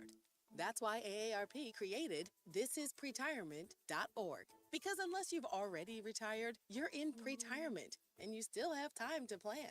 Learn about retirement savings options, potential tax breaks, and how you can build savings over time. Visit thisispretirement.org for free resources to help you Here we go. plan Thanks, and stop. feel the retirement fear disappear.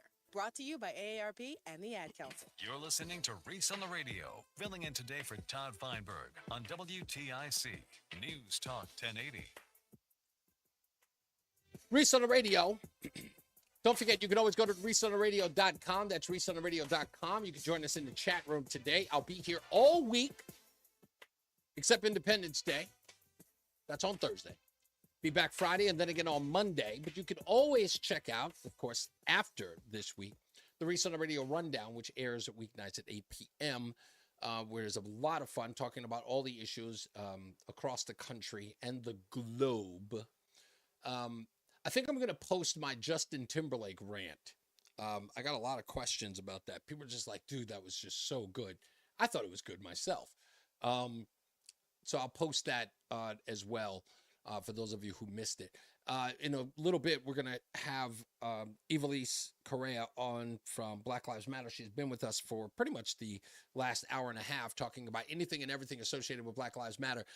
And I know she's listening now, but we got the BPS Traffic Center coming up in a second. But I want to reiterate this, and I think that she and the staff members and the board members at Black Lives Matter 860 should consider this because, again, it isn't so much about the name as it is about the mission, right? The mission is to help the community, right? And as a civil rights organization, no matter who they are, you've got to help the community. One of my biggest problems with the NAACP is that when you ask the community, hey, what's the NAACP doing for you? What does the community always respond with? They go, oh, we don't see them. They don't come around here. They come around here when they want to hold an event. They may do this, they may do that, but they are not present in the sense in the community regularly. This is a huge complaint with organizations like that. And look, if you want to be better than the last organization or the other ones that are out there, you have to do the unique things. And sometimes you have to incorporate people who you normally would not, who have your good intentions in mind. And that's where I'm saying, pay attention to me, Black Lives Matter 860. I promise you I can help you. But if you don't, I'll take the whole mind your business thing. I'll take it with a grain of salt and keep it moving as they go. Let's get to the BPS Traffic Center with our good friend Mark Christopher. Yeah, I mean, it's crazy. I think Mark is there. I'm right here. Hey. Good afternoon. Hey, Mark, what's going on in traffic? All right, Reese, thank you very much. Well, good afternoon to you and to everyone. Multitasking guy. He's all over the place. Mattress. And if you're making your way into Hartford right now, southbound side of 91, you got delays 33 down to 32 A and B. And again, you'll see some slow traffic as you move between 21 and 20 down Cromwell into Middletown. Northbound 91 moving well. Cromwell through downtown up into Windsor. Westbound 84 tied up. East Hartford approaching the Bulkley Bridge at 47 Sigourney Street. 84 eastbound delays 46 up to 48 Capitol Avenue. Looking good east of the river, 291 through 84. 2 eastbound's okay, Glastonbury to Marlboro. 9 northbound, you've got slow traffic 22 up to the Aragoni Bridge and some more slow traffic as you move up from exit 30 up to exit 31 in Berlin on 9 northbound. If you're heading toward Waterbury, westbound 84, you're going to see some slow traffic as you move between exit 22 and the Mixmaster. 84 eastbound in Danbury slowing 3 to 5. Heading toward New Haven, 95 southbound, you're slowing from 46 down to exit 44. Traffic and weather together on the 8th WTIC News Talk 1080. Sponsored by Connecticut Mattress, whose 4th of July sale is going on now.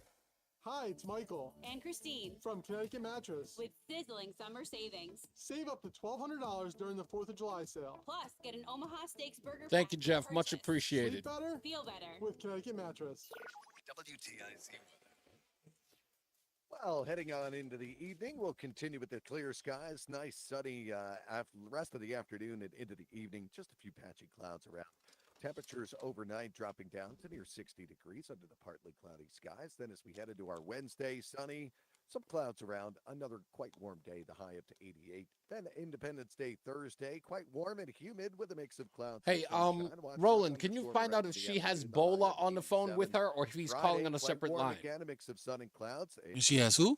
storm around Bola. as we He's head one of through the other board afternoon. members for BLM. Oh, 860. Bola? Yeah. Saturday, cloudy. Oh, yeah. Nobody's called on a separate line, but I'll ask her real quick. Ask her, yeah, if he's going to call on a Currently separate line, or is 82 he in on the phone with Danbury, her? Meriden at 82, Waterbury at 81, and it's 82 in Hartford. I'm meteorologist Jason Caterina in the WTIC Weather Center. We want everyone to enjoy their 4th of July weekend, so please use a rideshare or a designated driver. A DUI will change your life. Don't drink and drive. From your friends at Odyssey and Carter Mario Injury Lawyers. Look at your cup holder. It's empty. And you're feeling thirsty. Head to a nearby convenience store and fill it with a Pepsi Zero Sugar, Mountain Dew, or Starry.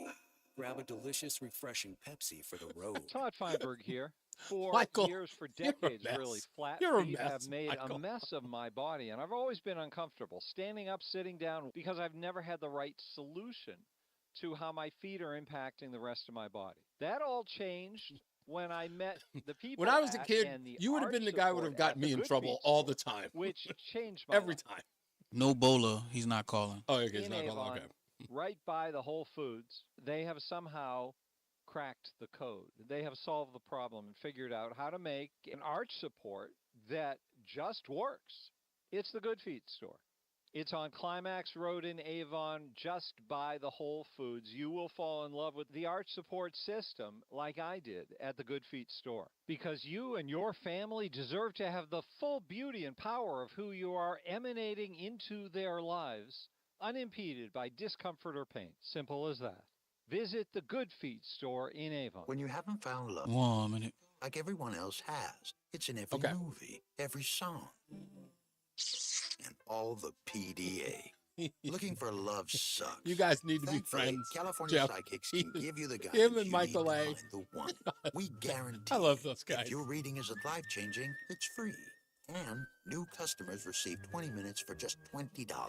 Visit CaliforniaPsychics.com and experience the joy of certainty. California Psychics. We're the Goo Goo Dolls. We're fortunate that our daughters have what they need to grow and learn. But that isn't the case for nearly 13 million kids. Yeah, Michael, that was my biggest problem, is that my mouth, just because I can always make a joke out of anything, even when the people were serious, I managed to get them even angrier because I always had something mean to say. Blumenthal 860. You can help kids in need in your community by visiting feedingamerica.org. Brought to you by Feeding America and the Ad Council. It is your girl, Cammie. And I want you to know that when I listen to the radio, okay, I listen to Reese on the radio. All right, we're back. Reese on the radio on News Talk 1080 WTIC. We're going to 50 here, right? No, 57. All right, good enough. We're going straight through. I appreciate it. We'll get to this in a second. In the next hour, I will be taking your phone calls. You know the number, 860-522-WTIC, 860-522-9842. If you want to chime in on the discussion or anything else that may have been happening in the news. But of course, we'll fill up the hour with anything and everything. And we'll be back, of course, tomorrow as well. So on the line with us is still from Black Lives Matter 860. Evilise Correa is still on the line. Evilise, let me ask you this, because I know that you guys really, really want to do. You're not the stuff that happens on Twitter, or the arguments for argument's sake and all that other stuff, and people getting their backs up and their tensions roaring. It's just the internet. I don't know why people take it so serious. Like, yes, we do tweet serious stuff, but I mean, you have to understand, some of it is just being facetious, and I can't believe that people live or die by words on the internet. Well, they take those comments. They take those comments personally. They take those comments personally. But you're right. Maybe there should be a degree of sort of lightening up on the level. Can you explain to me what the deal is? I was going to say, can you explain to me what the deal is with? They're missing teenagers in West Hartford. Is that correct? Yeah, so we're going to be tweeting out the flyers later on today. So in our community, it seems like police really don't want to sit there and do their job. So we're the ones that, have to go looking for endangered runaways, missing women. Why do you It's think? Why do exhausting. you think that? I mean, to be honest with you, teenagers being who they are, when they don't want to be found, they're not found. I mean, There's higher risk for sex trafficking. We recently Understood. there was a protester who found a 12-year-old who was with a 22-year-old man. wow. No, and again, don't get me wrong. I'm not. Listen, I'm not making light of it. I understand Oh that no, it is a I problem. completely understand, but they should have at least tweeted out a missing persons flyer for Right. this child. She's still a child. Right. But One of them is, I do believe, one of the individuals. What's the youngest age of one of the individuals? Is it 12 or 14? I'm not. I saw a couple of the. For which one? The we're six. looking for a 12-year-old. We're looking for quite a few kids. It's Okay. exhausting because these aren't just endangered runaways. In the case of Sherry Ann Howe would still be alive if police had just done their jobs. Well, again, She so we was got. a woman going through a mental health crisis, and we ended up having to search for her ourselves. And it was so heartbreaking when she was dead. Right. So we've got. She was found dead in Weathersfield Cove. We have a 14-year-old who's considered an endangered runaway. We have another 14-year-old that's no, that's a girl too. Also considered in fact, according to this story in the CT Insider, most of these kids, one, they're girls, and that should be problematic for anybody for that matter. There's one male, he's 19. He's described as a missing child. Don't get me wrong, I'm not trying to be dismissive. At 19, that's not a missing child. That is an adult. Okay? That is an adult. My daughter's age. Okay, you listen. Our babies are going to be our babies forever, Evilise, but a 19-year-old is I an know, adult. but I mean, his brain still isn't fully formed. We don't know what's going on. Yes, with I him. understand. We He had don't mental understand, health but he doesn't. I understand that, but I think that's kind of a reach here. But the 16-year-old, problematic. But again, we can't be under the illusion that no one wants to find them. There may be a situation where we don't know where to look. I remember my little brother used to run away all the time, and he always ran away to the same place, back to his foster mother's home, and we never looked there. It was the last place we looked because we thought it was too far for him to get there, and he always made it there. Okay? Worst part is that we always had his description wrong, and I'm being honest with you. Every time we gave the police his description, we always had the clothes wrong. All the time. Every time. It's that bad. So it really is incumbent on the people who are looking for the searching people or the missing people that they have the information, and most people don't. They think they know what the person last looked like. They think they know where their regular haunts are. But, sometimes that stuff leads to dead ends and even worse circumstances. So I understand that. So let's not overreach. Well, we don't stop. We look for these kids. We'll Right. look through their social medias. Right. It's exhausting. The same way with the neighborhood block watches, with Mhm. the self-defense brigade. We find ourselves doing a lot of the work ourselves, and then police turn around and take credit from us. When we do the food distributions, we hand out food to families every Saturday. Once they found out that, people were depending on this, they're like, okay, so are we going to start working with a nonprofit now? And we were like, no, why would we want to become a nonprofit and become part of the problem? We want to feed people until, they're able to find full-time employment. So why don't you do this? Here's the deal, right? So you don't have to deal with those things like becoming a part of the problem or becoming a part of the nonprofit. Again, why can't you folks be the sort of liaison to organizations that can help? We do that all the time. Okay. We love to hand people off to different organizations. We can't house people ourselves. Right. So let's work on that, where we can get you. Hear me out. Where we can get you in touch with people who can help, who have the resources to do that, so that one, you have some help doing the good work that you're doing. They don't have to affiliate with you. You don't have to affiliate with them. Nobody has to be in you, but they can at least have some resources, because I think you need more people who can help you than who don't. I will say that a part of that is going to be your public persona is a huge part about it, because whether you like it or not, you're in the public relations department, Black Lives Matter. because you're in the public in the sense of you do protest, you're on the news, right? And you're talking about things that are impacting. So in essence, you are in the PR game. Unfortunately, there's a lot of bad PR associated with your name, which is why I brought up the whole change in the name thing. I mean, in the incident that happened over in East Haddam, they called this little boy the N-word 300 times. He's getting harassed in all places. So that's where we put on the Black Lives Matter hat. We drove down to East Haddam and we raised awareness. However, when it comes to food insecurity, that's immediately when we're like, okay, we're just Hartford residents helping other Hartford residents. Right. And again, where is a way that people can reach out and at least give, like, I'll put it to you this way. Would it be helpful to you? Let's say there was a food bank that wanted to help and say, hey, we'll help you deliver overstock, or this is our overstock, and deliver them to the families that you work with. That's when we put on the Good Trouble Advocates hat. Mhm. And then, Where's the telephone number? Where's the telephone number? No telephone number. So what we've done generally is people. Evilise, come on, wait. You got to help me here. Can't you guys get a telephone number? We don't have funding. But you don't have to listen. When we're done today, I'm going to tell you how you can get. You don't have a business line that doesn't cost me anything. You can get a telephone number. It's easy. I would love that because the last time someone got hold of our phone numbers, all we got with death threats. So what? Are you kidding me? I'm Reese on the radio. I'm a black conservative. Death threats is my middle name. So back, if you Google, my cousin died in a wrong way accident in 2022. Mhm. So when I was raising awareness about her death and I wanted to tell the story of what happened, people put two and two together very quickly, and they started inboxing me videos of my cousin and friend's dead bodies. No, that's okay. Well, listen. With all due respect, hear me out, Evilise. This is where you're in the business where you're again the public relations business. You are a face and a fixture in the civil rights movement. Good or bad, that is your face on television. Tell me that. It just is.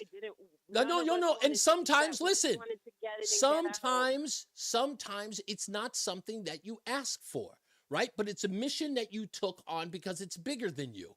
So you have to start behaving like it's bigger than you, right? And you're going to have to make alliances with people that you normally wouldn't. You have to cut off the alienating, tone, and become a person who's starting to get a coalition of good and people who want to help. When I tell you, listen to me, the fact that anybody said to me after I mentioned that we were going to have this conversation, that people said they are willing to say I was wrong if I'm wrong, and if they need help, I want to help.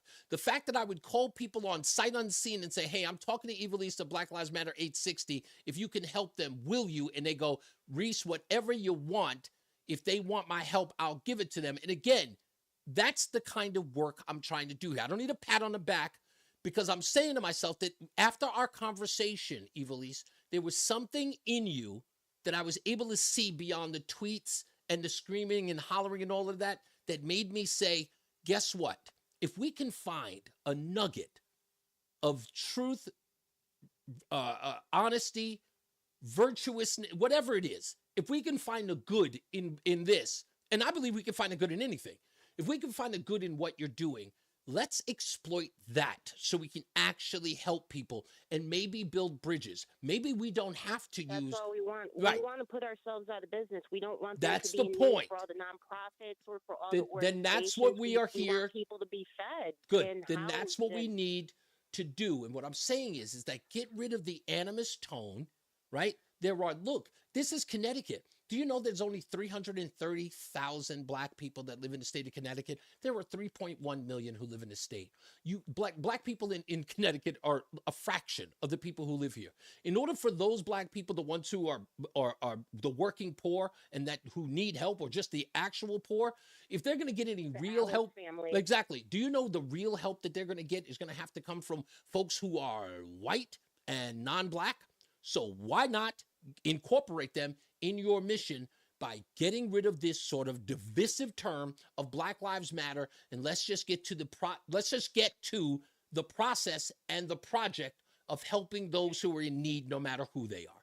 Can we get there? Well, here's the thing. While we do call out racism, at the same time, Fine, and you should. Say, hey, we can't feed you because you're Asian. We can't feed you because you're white. That's just not something we do. A Good. human is a human. Good, and listen to me, and that's what we want. In the name, I mean, at the end of the day, if you're not some corporate elite, you're being crushed by the machine. Listen, Evilise, this is what I'm saying to you, right? What you do after I say this is up to you guys, okay? But you have the power. I remember a conversation I had with my ex-wife, and it took her 3 years after we got divorced for her to finally say it. When we were together and we were going through our breakup, I said to her, sweetheart, you can make your own joy. And she used to get mad at me when I said that. She says, what do you mean? That sounds so stupid. I was like, you can be happy if you choose to. She goes, I hate it when you say that. Do you know 3 weeks ago she called me? We're talking 3 years since we got divorced. She called me 2 weeks ago, and she called me on the phone, and she says, Reese, I have to admit, I hated it when you said that I can find my own joy. But you know what? I realized that I could. I actually could create my own joy. I could make myself happy. I was choosing misery. I was choosing division. I was choosing hatred. I could make my own joy. If I really wanted it, I can do it. And here's your chance. You're on this show to do exactly that. Take advantage of it. I'm telling you, the fact that people are listening right now, they want you to not, it's not about changing your ways. They want to be able to help. They want to build a coalition. They want to build a friendship, if not a partnership, that we can actually help people. And we can tell those stiff necks at City Hall that, you know what, we don't need government to do it, that we can all do it ourselves. Why not prove those bozos wrong? Would they even allow us to do that? Because we sat there and Cornell led the community patrols, and after that, gun fatalities disappeared in the area. So then all of a sudden, you're with me then. Grant comes in and they're working against us. So Evilise, you're with me then. We don't need the bureaucrats. No, we want to keep the bureaucrats out. We want to keep the government officials out. We want to keep the corporate elites out. This is about helping the community. So you and I will talk. Listen, you and I will talk later on after the show. I will give you a call. You've got my cell phone number anyway. I will call you. I will tell you how to get Black Lives Matter 860, a telephone number that you won't have to deal with any of those death threats or any of that nonsense. Today we start a new mission. You've got to do your part, though. You got to cut it with the angry tone and all that good stuff, and just do the good work. Point out all of the racism and all that other stuff that's out there. Right? Do the work that you're doing. Everybody's asking you to change, but just do it in a way that actually includes people, so that we're upset about the same thing that you're upset, and we're not upset at you about being upset about certain things. There's a way to do this. You know what I mean? Like I said, talk to your board members. Don't make any commitment to me now. Don't make any commitment to anybody now. I'm just telling you there's a better way. I just need you guys to at least show an interest in it, and maybe we can turn this around. Better roll. All right, we got to go to the BPS Traffic Center. Evilise, we're going to the top of the break, and then I will let you go, because I don't want to cut it off like that when I want you to get the last word. Let's get to the BPS Traffic Center with Mark Christopher. Hold on. Wait till Mark's coming in. Mark's coming in with the BPS Traffic Center, and I'll let you end it on the other side. Hey, Mark. All right, Reese, thank you very much. Well, good afternoon to you and to everyone. 91 southbound coming into Hartford, delays 33 down to 32 A&B. More delays, 23 in Rocky Hill down to 22 in Cromwell in the Route 9 interchange. If you're traveling northbound 91, moving well Cromwell through downtown up into Windsor, westbound 84 tied up East Hartford, approaching the Boakley Bridge to 47 Sigourney. 84 eastbound, you've got delays 46 up to 48 Capitol Avenue. 291 through 84 okay to the River 2 eastbound, moving well Glastonbury into Marlboro. If you're traveling into Middletown, 9 northbound, you got delays from 22 up to the Aragoni Bridge. 84 eastbound Waterbury slowing by 18. 84 westbound Waterbury delays 22 into the Mixmaster. 84 eastbound slowing New York Connecticut line to 5 in Danbury. 84 eastbound again tight by 11 in Newtown. Northbound Parkway, you're going to see some slow traffic now as you move up on exit 60 in Hamden up to exit 61. Southbound 91 slows 3 and toward the 95 interchange, and 95 southbound tight traffic from 46 down to 43 in West Haven. Traffic and weather together on the 8th WTIC News Talk 1080. Traffic brought to you by Cape Cod Fence. More than just fences. Cape Cod Fence Company in Canton is ready to enhance your outdoor living space. For over 5 decades, we've been building and installing quality fences, furniture, and shed. Call 860-673-3211 or visit CapeCodFence.com. CapeCodFence.com. WTIC weather. For the rest of the afternoon, mostly sunny and quite pleasant, the high of 86. Tonight, under partly cloudy skies with a light south wind, the low down to 60. For Wednesday, a mix of sun and some clouds. It'll be warmer, the high of 88. Then for Thursday, Independence Day, it'll be quite warm and humid with a mix of clouds and sun. A thunderstorm around in the afternoon, the high of 87. Friday, warm with a mix of clouds and sun again, and a thunderstorm in spots for the afternoon, the high of 89. I'm meteorologist Jason Caterina in the WTIC Weather Center. Follow WTIC News Talk 1080. Don't miss out on important updates in Connecticut. From breaking need-to-know news, weather alerts, and more. Follow WTIC News Talk 1080 on the Odyssey app now. WTIC is 99 and kicks off a year-long celebration to 100 years on the air. This is WTIC and WTIC FM HD2 Hartford, an Odyssey station. 5 o'clock, Hartford temperature 82 degrees. Good afternoon, I'm John Silva. WTIC 1080 News. The Office of the State Attorney General is investigating Capulet Fest, that weekend heavy metal rock festival, which didn't go off as planned. Fans paid for tickets for a 3-day outdoor event at Thompson Motor Speedway, but at the last minute, the festival producer, Capulet Entertainment, moved the event indoors an hour away to the much smaller Webster Theater in Hartford. AG William Tong says that seems like a ripoff. When you promise people at $65, $300, or $700 that you're going to deliver a 3-day festival, right, that has food, that has camping, that has security, that is safe, you got to deliver on that, okay? And they didn't. Now, bands dropped out. Many fans didn't show up, and that third day of the festival was scrapped. Ticket holders are now having trouble getting refunds and getting in touch with the Capulet Festival folks. AG Tong has received about 60 complaints thus far. State officials and the family of a man killed while working on a Connecticut highway last week are pleading with the motoring public to slow down, particularly when driving through work zones or if emergency workers and police are assisting motorists on the side of the road. State DOT worker Andrew DiDomenico's death last week, Friday, in Wallingford came just weeks after Connecticut State Police Trooper Aaron Pelletier was killed during a traffic stop in Southington. Captain Ben Borelli is with the state police. So we ask the public, please slow down and move over. The commitment of drivers to follow the move over law brings roadway safety to all on the road. Be aware of your surroundings when traveling through our state and do not drive distracted. Now, the drivers in both cases are charged with DUI and other offenses.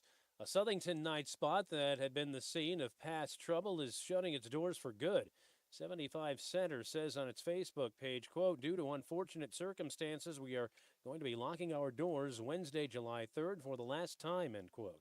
Fights and other disturbances had broken out in the past, including one this past March in which a pair of bouncers were injured in a double stabbing. The bar's license to sell alcohol was suspended in light of that incident.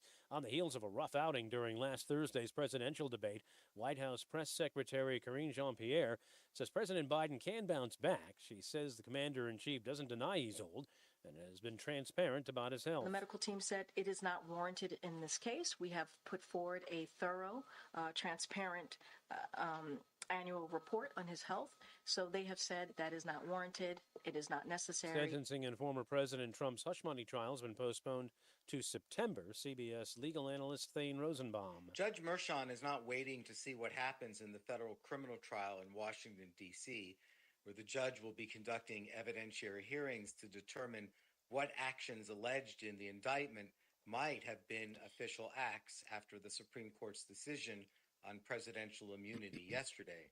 Instead, Judge Mershon is slowing things down, deferring sentencing to weigh in on how the Supreme Court's decision impacts the evidence before his court that resulted in a jury verdict. Trump was to have been sentenced next Thursday following his conviction on 34 counts stemming from his trying to bury a story about an alleged affair with a porn star. Governor Lamont has named a new chief of staff. Jonathan Dock has served in that capacity since 2022. He is moving on, so Matt Brockman is taking over.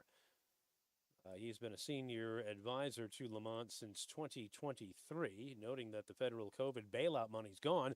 Governor says he believes Brockman is going to be key in helping to secure a new 2-year budget during next year's legislative session. Matt Brockman has probably the most important currency there is in this building, and that's trust. I think people in this building on both sides of the aisle know him. They know him well. They know they can take him at his word.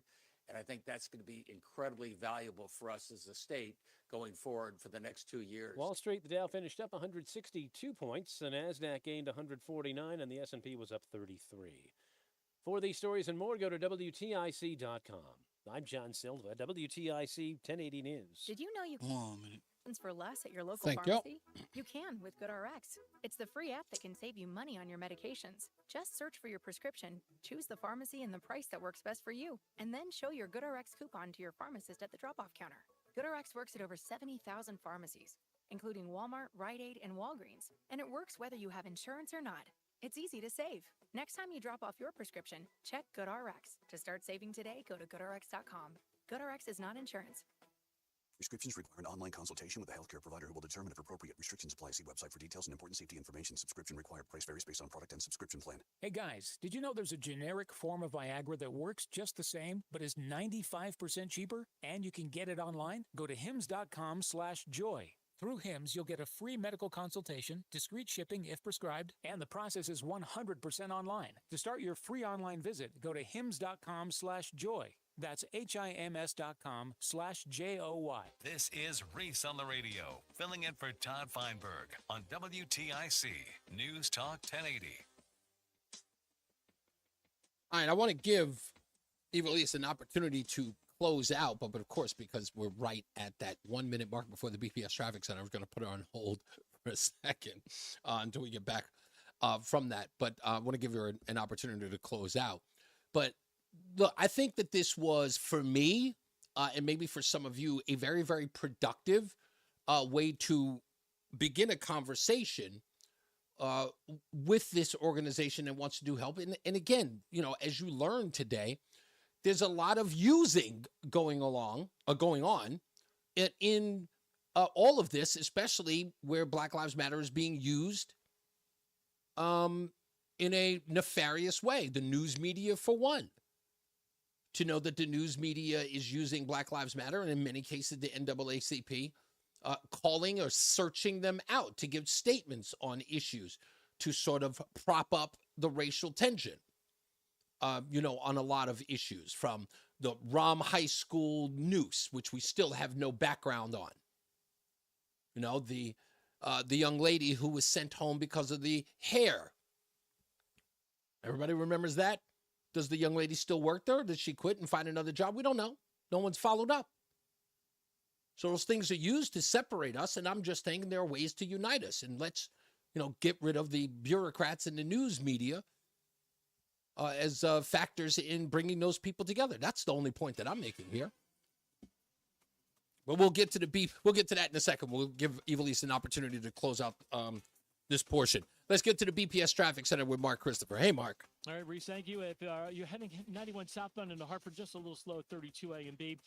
Again, another bump as you move by exit 23, West Street and Rocky Hill. Northbound 91, no issues. Cromwell up into Winter. Westbound 84, tied up East Hartford, approaching the Bulkley Bridge to 47 Sigourney. 84 eastbound, you're losing some speed now as you move up on exit 46 up to 48 Capitol Avenue.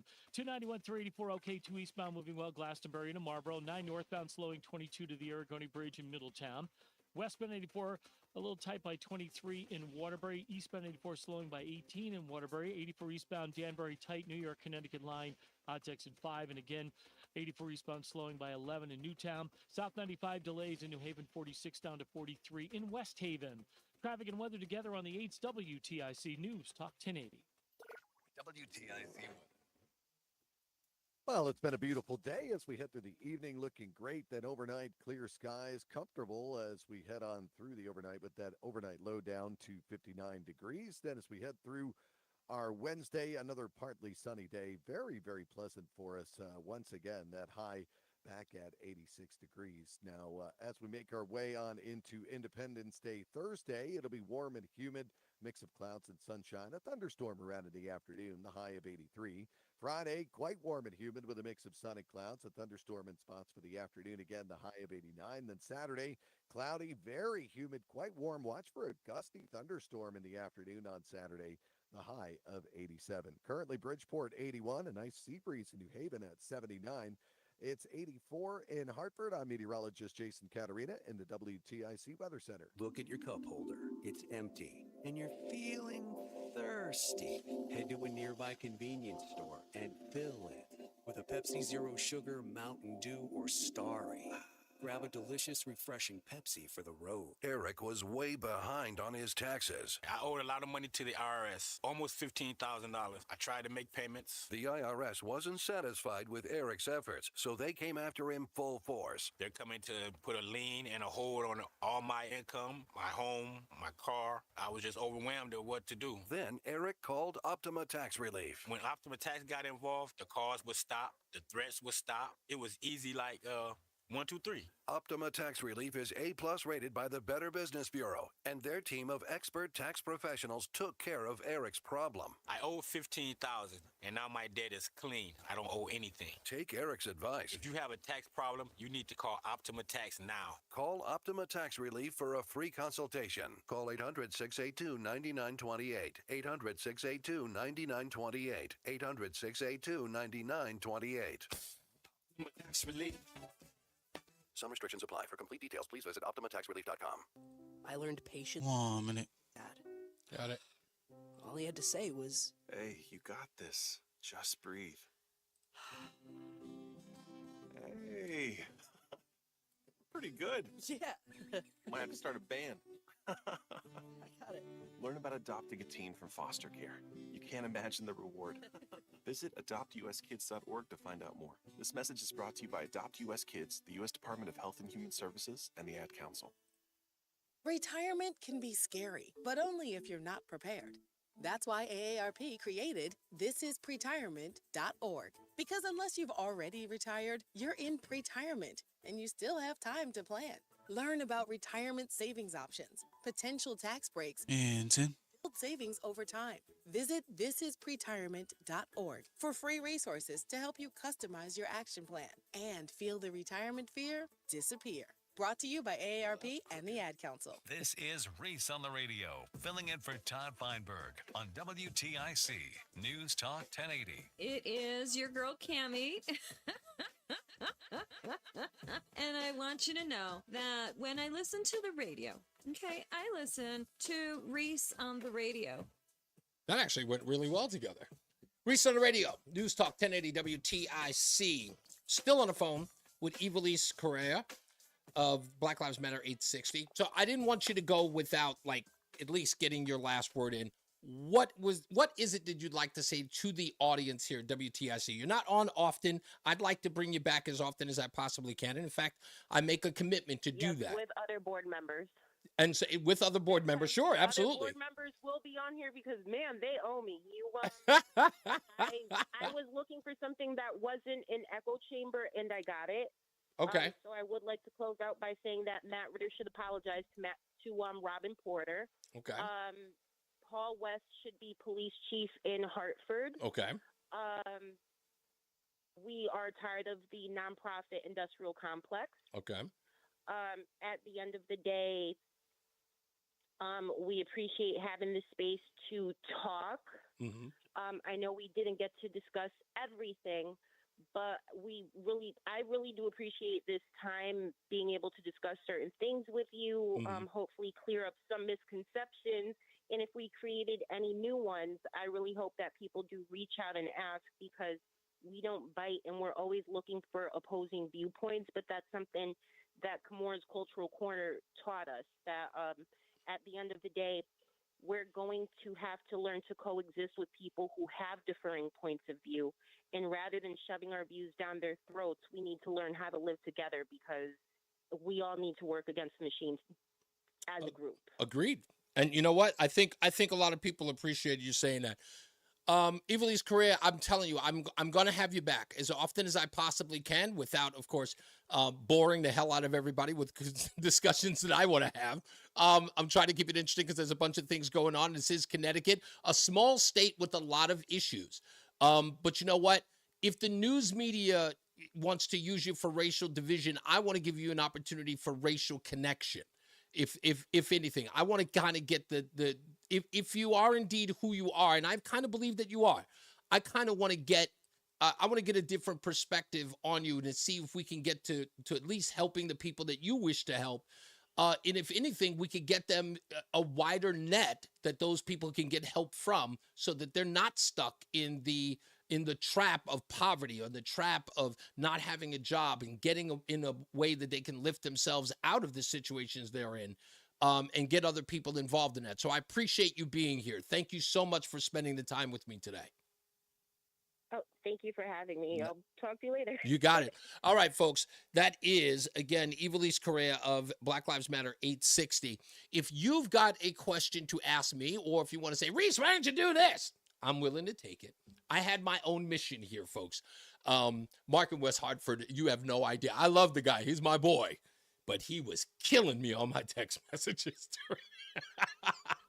I love him, but he was killing me. But, you know, that goes with the territory. This is personal to him, and I get that. For me, I try not to make that stuff personal, because I think I have a mission, so to speak. Jeff Ferroni is all the way out on the West Coast. He says, what does 860 stand for? That's actually the area code of Hartford, Connecticut, 860. 203 is another area code here in Connecticut. So 860 is for and again, most of these Black Lives Matter names are indicative of the region which they have. So you might get Black Lives Matter 718 or something along those lines for Queens or Brooklyn. So that's what that's about. So you see, even questions like that are being asked. So again, like I said, telephone number, you know it, 860-522-WTIC, 860-522-9842. If you want to call in and ask a question, I've got plenty of other news to get into with the national conversation. Of course, everything from Joe Biden, the administration, polling data, and sound bites. We will get to all of that in a little bit. But since I have the time here, let me say the whole purpose of this conversation with Black Lives Matter 860. I don't believe I have the influence to change people's minds, although I've been lucky enough to do that.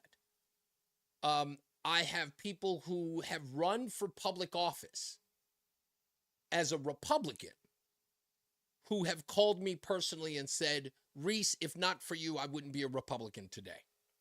And they are now friends of mine. In fact, they become friends of mine. They didn't know me, didn't listen to me, or when they did listen to me, they hated my guts, didn't believe anything that I believed in, but then started watching my podcast and started, pretty much seeing the receipts, as the kids say.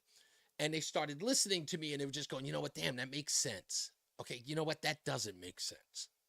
And I wasn't doing it under these ideas or under the umbrella of saying, I'm going to get people to change their mind. Look at me. It wasn't. It was, look, you guys are beating yourselves up about things that clearly don't make sense. Here, let's look at it this way and tell me what you think. And they do. And they respond by saying, you know what? Yeah.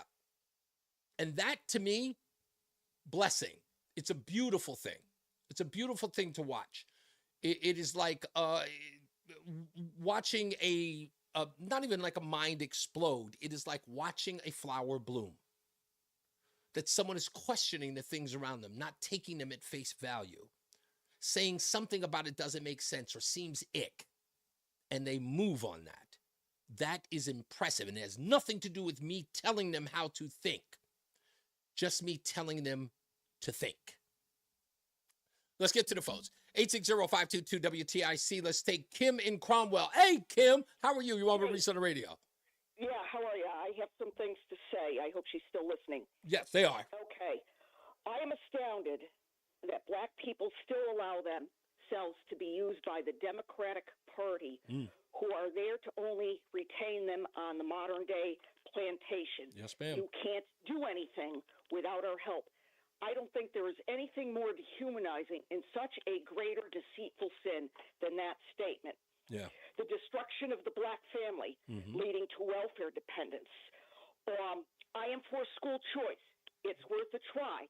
The people in the cities, they really got to agitate because those that run in the cities often cater to the teachers' unions just to stay in power. Yes, ma'am. Black on black violence.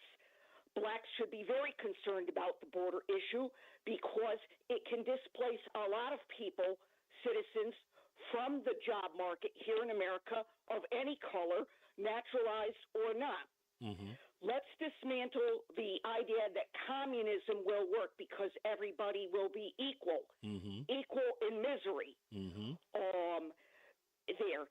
And lastly, I would say, indeed, Matt Ritter is a jerk. Thank you, Kim. Kim, you're the best. I love you, ma'am. You have no idea. Thank you so much. I appreciate the call. Let's go to Ralph in South Carolina. Hey, Ralph, you're Robert Reese on the radio. Reese, I got a couple of questions for you and your audience. Sure. And I know I'm to the choir. If I'm not mistaken, the Supreme Court told Joe Biden he couldn't cancel student loans. That's correct. Oh, well, you're right there. I've got that clip coming up. Did he cancel student loans? Yes, he did.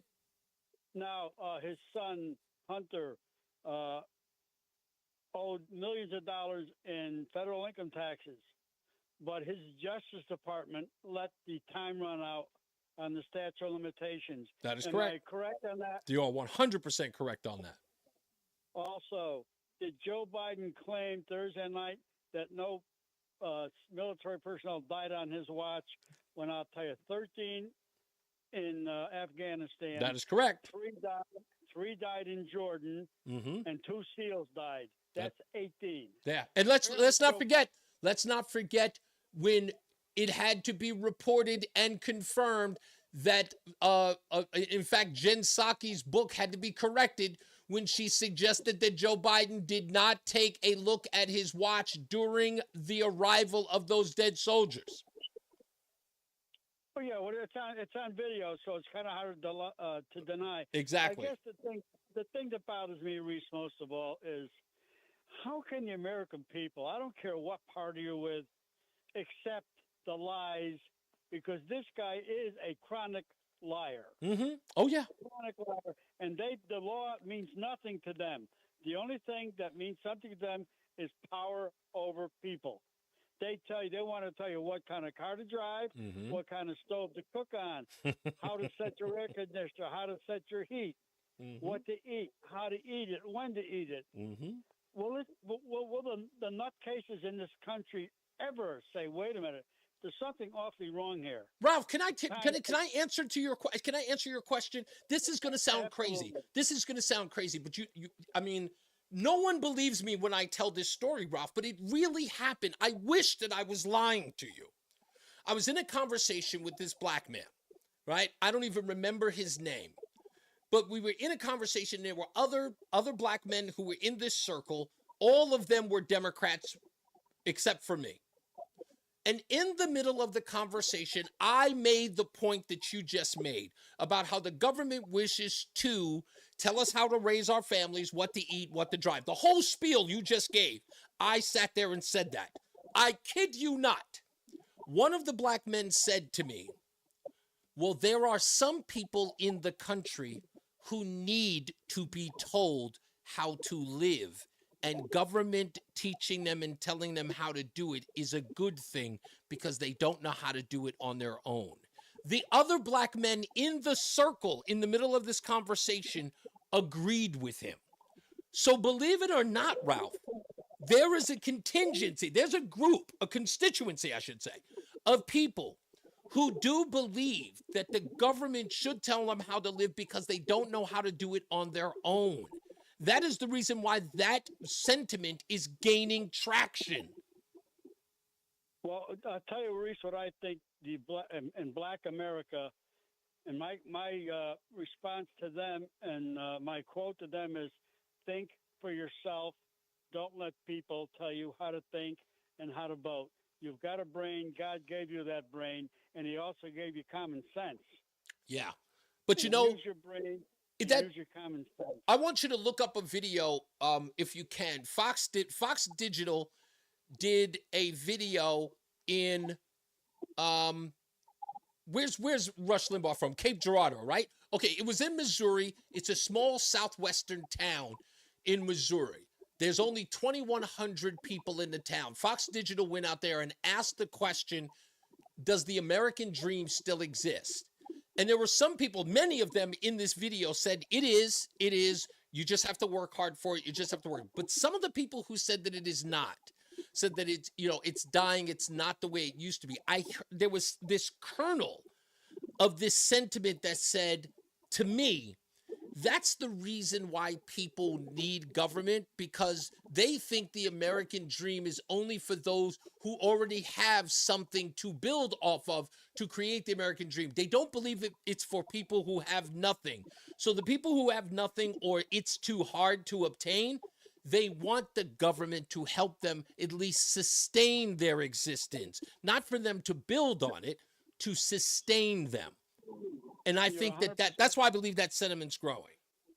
Reese, one thing I firmly believe and experience, anybody can succeed. You got to work at it. Exactly. You can't be afraid to do it, and you got to bust your butt. That's right. And you can succeed, and you can advance in this country. Yeah. If you sit back and wait for the welfare check, you're not going anywhere. Yeah, exactly. Again, 100% true. And you know what? And another thing, Ralph, the other part about that is that there are some people who believe that they were not made to or built for a success that they see from other people, because either they don't think they have the skill set or they wouldn't know how to begin. So, and I think we need to encourage that more, that if you believe in something enough of yourself, that you can turn that into greatness if you are willing to fight for it, if you're willing to do whatever you can to do it. And, I tell my wife all the time when people say to me, Reese, don't you ever want a full-time gig on radio? And I say, you know what? I will pay my dues for 20 years if I have to before I get my own gig. But if this is the hard work I have to go through to do the thing that I love, I am willing to do it because I love it that much. And that's what America's all about, working your butt off. Don't be afraid. If you fail, try again, because if you really want it, it'll be there if you work hard enough to get it. That's right. Exactly. It's so funny. It's funny because it's hidden in one of those doors. Unfortunately, there are a million of them. You're just going to have to take the time and search for them. Yeah, you're 100% correct. And if you want it bad enough, go for it, and you'll succeed. And don't be a quitter. That's right. Don't ever quit. Thank you, Ralph. I appreciate you, sir. I appreciate you. All right, folks, that's, what else can you say? When we come back, I've got some audio sound bites for you. We'll put all those together because I'm going to talk about this whole thing that Ralph just brought up about Joe Biden, which I thought was interesting. We'll play those when we return in about 12 seconds. We'll wait for the BPS Traffic Center. And don't forget, you're also taking your phone calls, 860-522-WTIC, 860-522-9842. Why not? Can we go there now, or are we going to wait like 10 seconds? Just play the little sound effect. There it is. Let's see if he's there. Let's get to the BPS Traffic Center with Mark Christopher. I was running out of things to say, Mark. Oh, that's okay. I mean, it's hard to, I can't talk until I hear that sound. That's right. You know what? It's like a cue, right? It's like Pavlov's dog, I need the cue to start talking. I'm lost without that sounder. Hey, Reese, thanks a lot. And if you're heading into Hartford right now, westbound side of 84, you've got slow traffic now. Approaching the Bulkley Bridge at 47 Sigourney Street, 84 eastbound, delays 46 up to 48 Capitol Avenue. Looks real good. Both sides of 91, Cromwell up into Winterlocks, 291, 384. No issues there. 2 eastbound moving well, Glastonbury to Marlboro. 9 northbound slowing as you approach the Harbor Park area up to the Aragoni Bridge. Quiet Waterbury, 84 eastbound in Danbury, some slow traffic 3 to 5. Again, 84 eastbound slowing by 11 in Newtown, and some tight traffic again in Southbury, 84 eastbound between 15 and 16. Southbound 91 moves well into New Haven. South 95 is tight from 46 down to 43 in West Haven. Traffic and weather together on the 8th WTIC News Talk 1080. Join us this Sunday for Tumulo Financial, your go-to for retirement planning and taxes. Tune in to the father and son duo from 7 a.m. to 8 a.m. or catch the replay from 5 to 6 p.m. Tumulo Financial Retirement Planning with Integrity on WTIC News Talk 1080. WTIC. For the rest of our Tuesday afternoon, a beautiful day and a great evening. Mostly sunny skies, the high of 86 this afternoon, and under partly cloudy skies tonight with a light breeze out of the south, the low down to 60. Sun and some clouds for Wednesday, the high of 88. A nice breeze out of the south-southwest, then mostly cloudy on Wednesday night. Mild, the low only down to 65. Thursday for Independence Day, it'll be warm and humid with a mix of clouds and sun. A thunderstorm around in the afternoon, the high of 87. Becoming cloudy Thursday night, warm and humid, the low of 66. Friday, very warm with a mix of sun and clouds. A thunderstorm in spots for the afternoon again, the high of 89. Saturday, cloudy, warm and humid with a gusty thunderstorm, the high of 87. Then Sunday, it'll be hot with a mix of clouds and sun. The high up to 93. Monday, mostly cloudy, still hot, the high of 91. I'm meteorologist Jason Caterina in the WTIC Weather Center. There's a lot happening in Washington and in your local neighborhood. Follow WTIC News Talk 1080 on the Odyssey app to keep up with the latest. And now, a WTIC News Update. 5:30, good afternoon. I'm John Silva. 3 Connecticut swimming areas off limits to swimmers for now. The Department of Energy and Environmental Protection reports high bacteria levels in the waters at Day Pond State Park in Colchester, Wadsworth Falls State Park in Middlefield, and Wharton Brook State Park in Wallingford are all off limits for now. There's no word as to when they'll retest that water.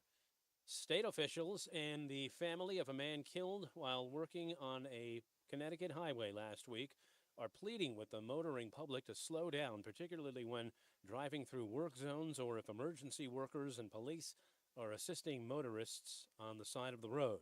State DOT worker Andrew DiDomenico's death last Friday in Wallingford came just weeks after a Connecticut state trooper, First Class Aaron Pelletier, was killed during a traffic stop in Southington.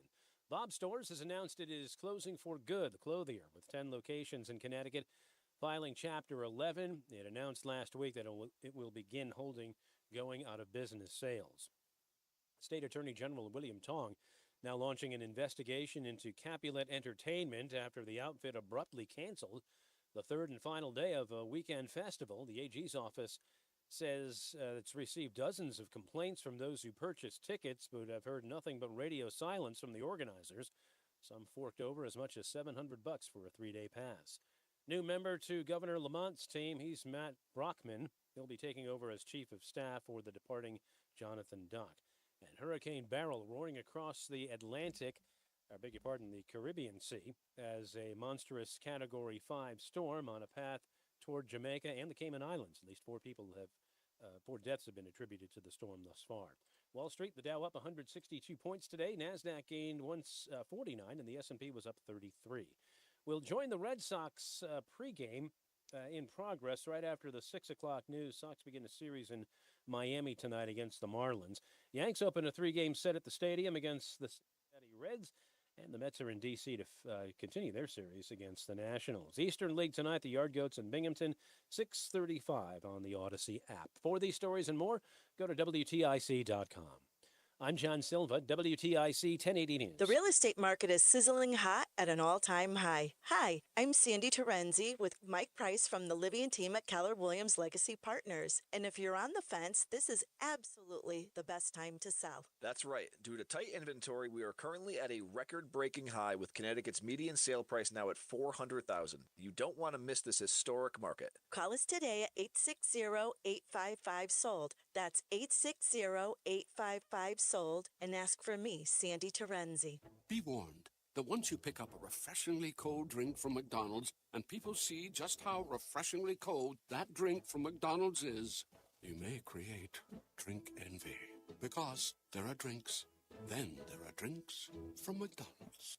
Turn heads with your favorite soft drinks, like Coca-Cola Zero, Sprite, or Fanta Orange. Any size for only $1.29. Price and participation may vary, cannot be combined with any other offer. Today we're constantly taking photos for our favorite moments. But what about those captured before the smartphone? What about the memories tucked away on aging VHS tapes, film reels, or in fading photos? These cherished memories are fading away with time, vulnerable to threats like heat, moisture, and mold. But fear not, there's a solution to safeguard your legacy.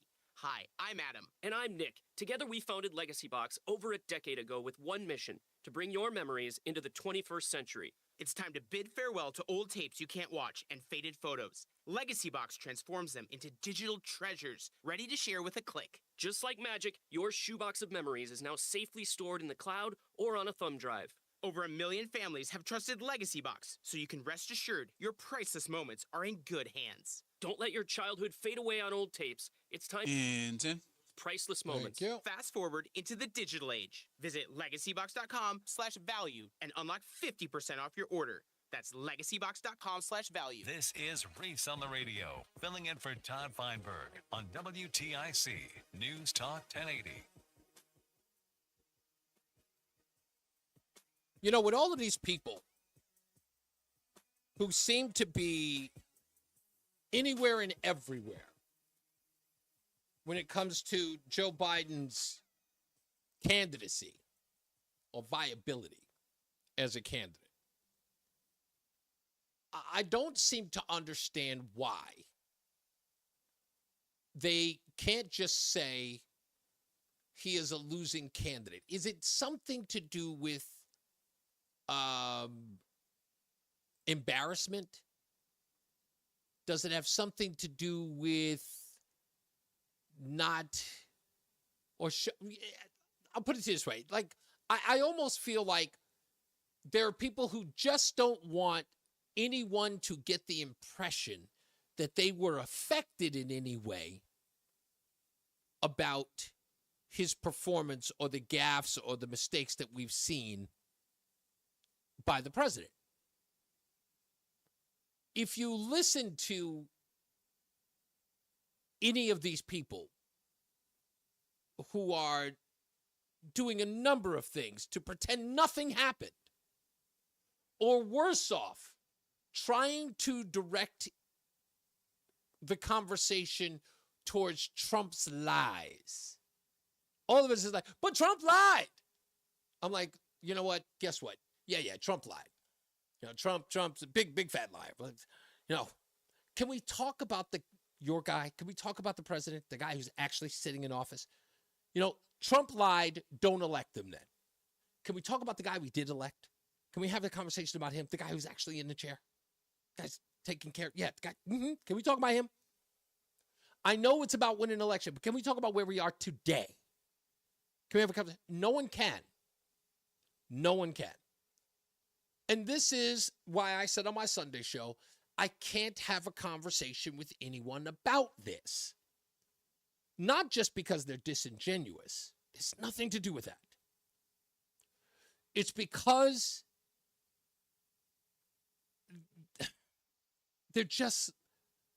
they're pathetic at this point. They're not serious people at all. It is difficult to have a conversation with people who cannot be serious, who are willing to make an idiot of themselves to defend Joe Biden. The fact that there are 27% of any group who thinks this guy is fit to be president of the United States shows that they themselves are in cognitive decline. The fact that anyone could say that out loud and think that they are honest or reasonable people they're baffling. So it is impossible. I'm going to play this audio when we come back of Jake Tapper. It's some of the best audio ever. And Chris Coons is trying to respond. He looks like a moron. Why he does it, I have no idea. But he's going to try. He's going to try to defend this nonsense when we get back. Let's get back to the BPS Traffic Center with our good friend Mark Christopher. Hey, Mark. Hey, Reese. Thank you very much, and good afternoon. And this traffic report being brought to you by Connecticut Mattress. And if you're making your way into downtown Hartford right now and you're on the westbound side of 84, you got delays approaching the Bulkley Bridge at 47, 84 eastbound, a minor slowdown at 46 Sisson Avenue. Both sides of 91 moving very well. Cromwell up into Windsor Locks. 291 through 84 okay. East of the river, 2 eastbound moving well, Glastonbury to Marlboro. 9 northbound, a little slow, Harbor Park to the Aragoni Bridge in Middletown. If you're traveling 84 eastbound in Southbury, look for some slow traffic now as you move between 15 and 16. An accident reported there. 84 eastbound, Danbury, tight New York, Connecticut line to 5. Again, 84 eastbound, little tap of the brakes by exit 11 in Newtown. If you are traveling southbound on the Parkway, look for some slow traffic approaching and getting by exit 63 in North Haven. 95 southbound delays 46 to 43 in West Haven. Traffic and weather together on the 8th WTIC News Talk 1080. Sponsored by Connecticut Mattress, whose 4th of July sale is going on now. Hi, it's Michael. And Christine. From Connecticut Mattress. With sizzling summer savings. Save up to $1,200 during the 4th of July sale. Plus, get an Omaha Steaks burger pack with purchase. Sleep better? Feel better. With Connecticut Mattress. WTIC weather. Well, it's going to be a beautiful evening. If you want to do something outside, take a walk, do some grilling, anything. Just looks really nice. Then as we head to the overnight, partly cloudy, comfortable, the low down to 59. A mix of sun and some clouds as we head through our Wednesday, the high of 87. A nice breeze out of the south-southwest. Thursday for Independence Day, it'll be warm and humid with a mix of clouds and sun. A thunderstorm around in the afternoon, the high of 83. We're going to bump it up on Friday, warm and humid with a mix of sun and clouds. Again, a thunderstorm in spots for the afternoon, the high of 89. Cloudy, very humid with a gusty thunderstorm Saturday, the high of 87. Currently, New Haven at 81, so is Bridgeport. Danbury also at 81. 82 in Hartford. I'm meteorologist Jason Caterina in the WTIC Weather Center. This 4th of July, Columbia Dental has a special gift for you. Visit their Manchester office at 483 Middle Turnpike West between 9 a.m. and 3 p.m. for a free dental cleaning. First come, first served. Celebrate with a bright smile at Columbia Dental. Look at your cup holder. It's empty, and you're feeling thirsty. Head to a nearby convenience store and fill it with a Pepsi Zero Sugar, Mountain Dew, or Starry. Grab a delicious, refreshing Pepsi for the road. Hi, I'm Joe with SimpleSaleUSA.com, and I buy houses cash. If you own a house and want to sell it fast at a fair price, call me at 203-896-4000. I can pay cash and close in as little as 7 days. I buy houses in any condition, any price range, and more importantly, anywhere in Connecticut. I'm a private real estate investor who buys several houses a month, and I want to buy more. I buy inherited houses, divorce houses, behind in payment houses. I even buy my tenant won't pay me the rent houses. Do you own a house that is trash and needs thousands of dollars in repairs? Great, because I love buying junk houses. I buy vacant houses, abandoned houses, condemned houses, and even foreclosure houses. If you own a house and want to sell it fast, call me at 203-896-4000. That's 203-896-4000. 203-896-4000. Ad paid for by AG Marketing Group. Oh, minute. Owners, if you need to get rid of your timeshare for any reason, please listen to the following message. Getting out of a timeshare commitment is not easy, and it takes time. But we specialize in helping consumers legally get rid of their expensive timeshares forever. Can't get the vacation dates that work for you? Maybe you felt taken advantage of or forced into the timeshare? Maybe you just can't continue to shoulder those monthly payments any longer.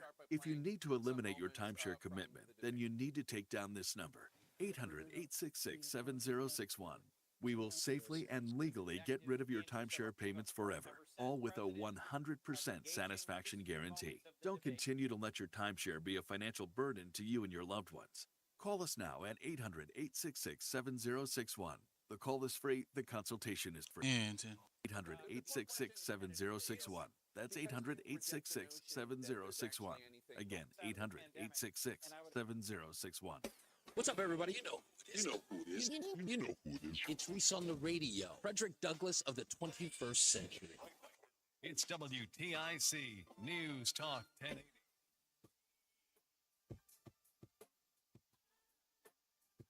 Oh, man.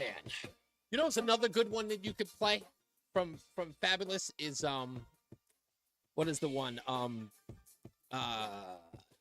You Be, what's the name of that song? Why am I forgetting of that? Yo, You Be Killing Them. That's another great one. That beat's crazy.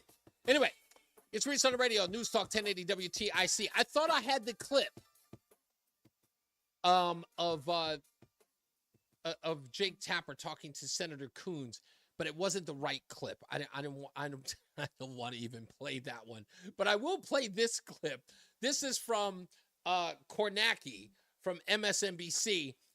Again, I don't understand what anyone's not getting.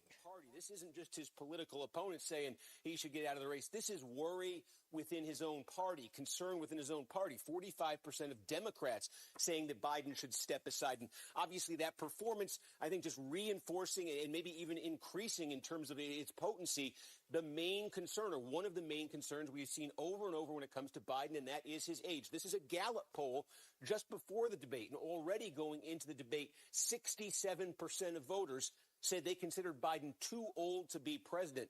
That's 30 points higher than the number for Donald Trump.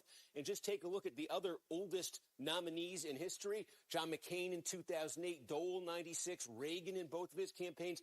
The number was somewhere in the 30s, even the 20s for Reagan. That Biden number is a number we've never seen for any candidate before. And I will say, as we wait for definitive polling, we do have one poll that is now asked the horse race question after the debate, asking Biden versus Trump after the debate, who are you for? It's just from one state.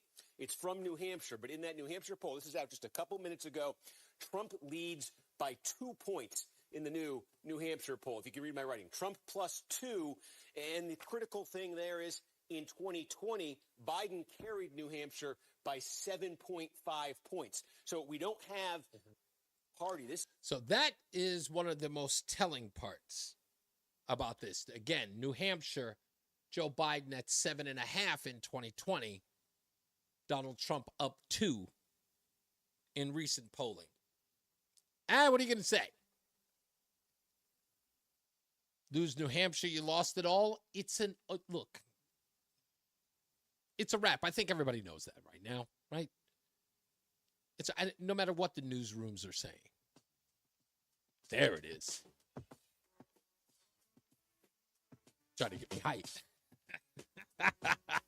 You know what it is, baby. All right. Wait. Give it to me later. Don't give it to me later. Anyway, so it's a wrap. Let's just let it go. Now, folks, I don't consider myself clairvoyant here. Okay, I don't. I'm not one of these guys that's like one of the greatest prognosticators ever. I don't do all that. But I told you that 81 million number, something about that just didn't sit right with me. It never has. And I'm not getting into the whole the election was fixed and Let's say it was. Let's say the anger and the sentiment against Donald Trump was huge, astronomical. But somebody's got to explain something to me now. Somebody's got to explain a small little thing to me, okay?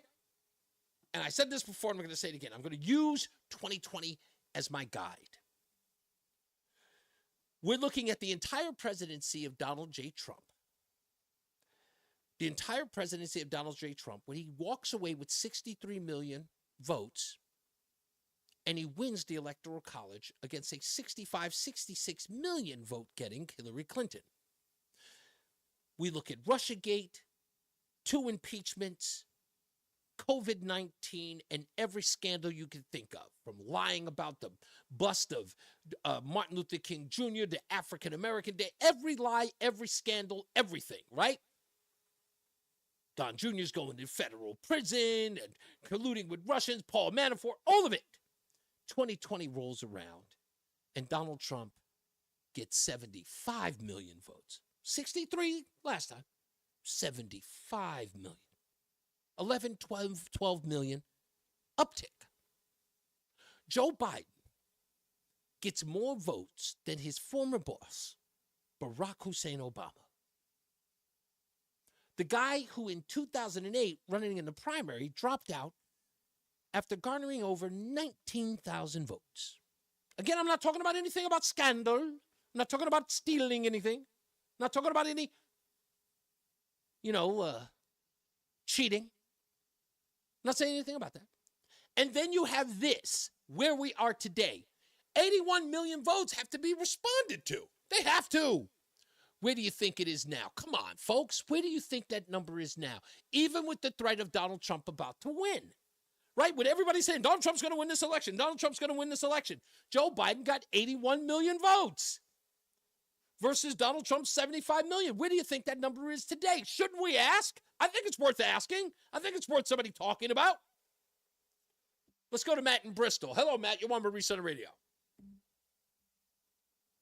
Mr. Hopkins sitting behind the golden TIC microphone. I like that. That's up. What's up, Matt? Hey, I was a little behind, so I was actually calling about Eva Lee. Yeah, that's cool. That's cool. Actually, I liked her closing statement. Right. And I actually do agree with her about these nonprofits. It's these state-funded nonprofits are as big of a scam as like the teachers' unions. They really are. Mm-hmm. So I did agree with her on that. But where I had a problem with what she was saying is she went back and forth between saying like, oh, you can't take what we put on Twitter and the internet and take it seriously. And then the very next thing she said was, you know, she's putting out these important statements on Twitter. Right. And you said, well, how can someone reach you to help with the phone number? Oh, we don't have a phone number. We do everything through Twitter. So you can't have it both ways. I understood. That was the reason why I said to her, I'm going to talk to her afterwards. It's like, look, people are looking at her from, again, this Twitter thing. It's like, sure, no one knows where you're just venting, where something has ticked you off versus when you're being serious. This is all done under the same umbrella that this is what Black Lives Matter thinks. And the inflammatory stuff is getting caught up with the serious stuff they're talking about. There's no nuance. She can forget about there ever being any nuance if that's what she's going to do.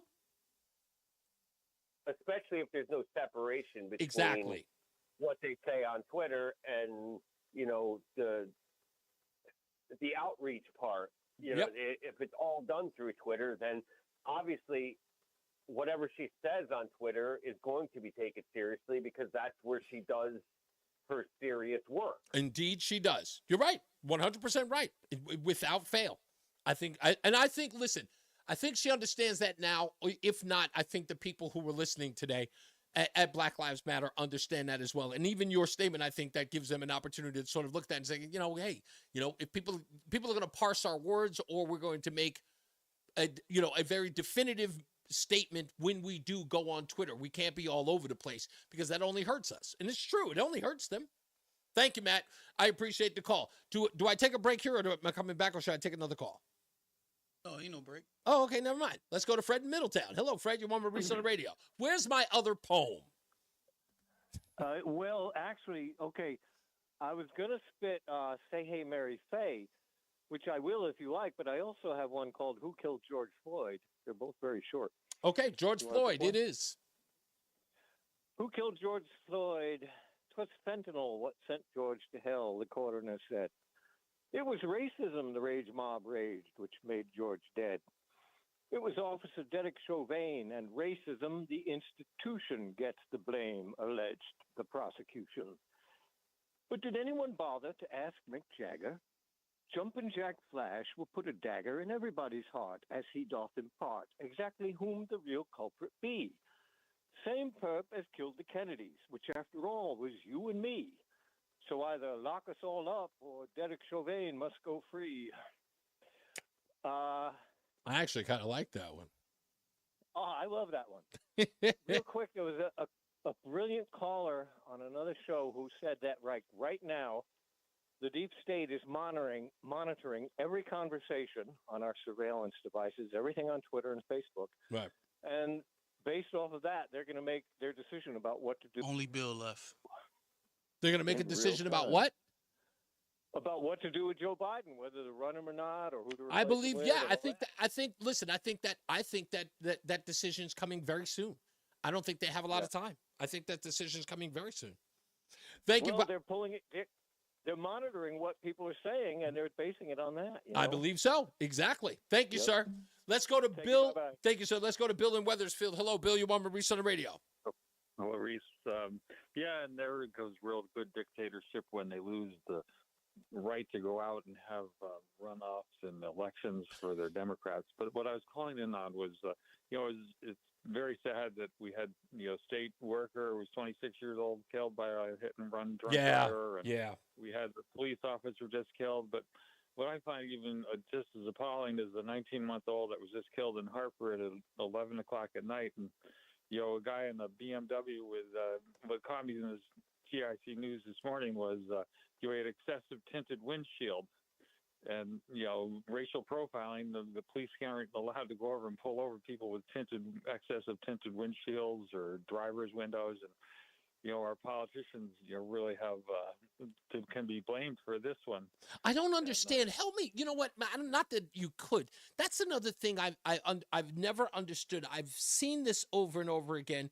Maybe I have a particular bias, but when I see people with these dark tints and they drive up to certain places, I get nervous. I start thinking Boys in the Hood immediately. I know people say it's like, oh, it's good because the sun is really hot and, the tinted windows sort of, reflects that light. But I don't know. It's just for me, I've never known someone to put that kind of tint on their car if they didn't have something, nefarious in mind. I just haven't. Right. I agree with you. And I did know someone who tinted his windshield, and he took it out. And he said that I just drove right back to the shop and told him to take it off because he couldn't see anything. Yeah, exactly. So, putting yourself in harm's way. Right. And to me, the law should be that an officer puts a ticket on the window. There can be no one there, and gets it into the system, and he has a week to get the tint off. And if it's not done, the next police officer that sees it, he can just go up and break the window. Yeah, exactly. And that's what the law should be. Yeah, you're right. It should be. Hopefully, anyway, somebody else. I did enjoy the conversation with the Black Lives lady, and I don't have Twitter or all those other things. I do have Facebook, but so I have to get that phone number to call her. Okay, no problem. We'll work on it. Thank you, sir. Much appreciated, Bill. Thank you for the call. Bye. I don't know. Driving has always been a weird thing. Just the laws that pertain to that.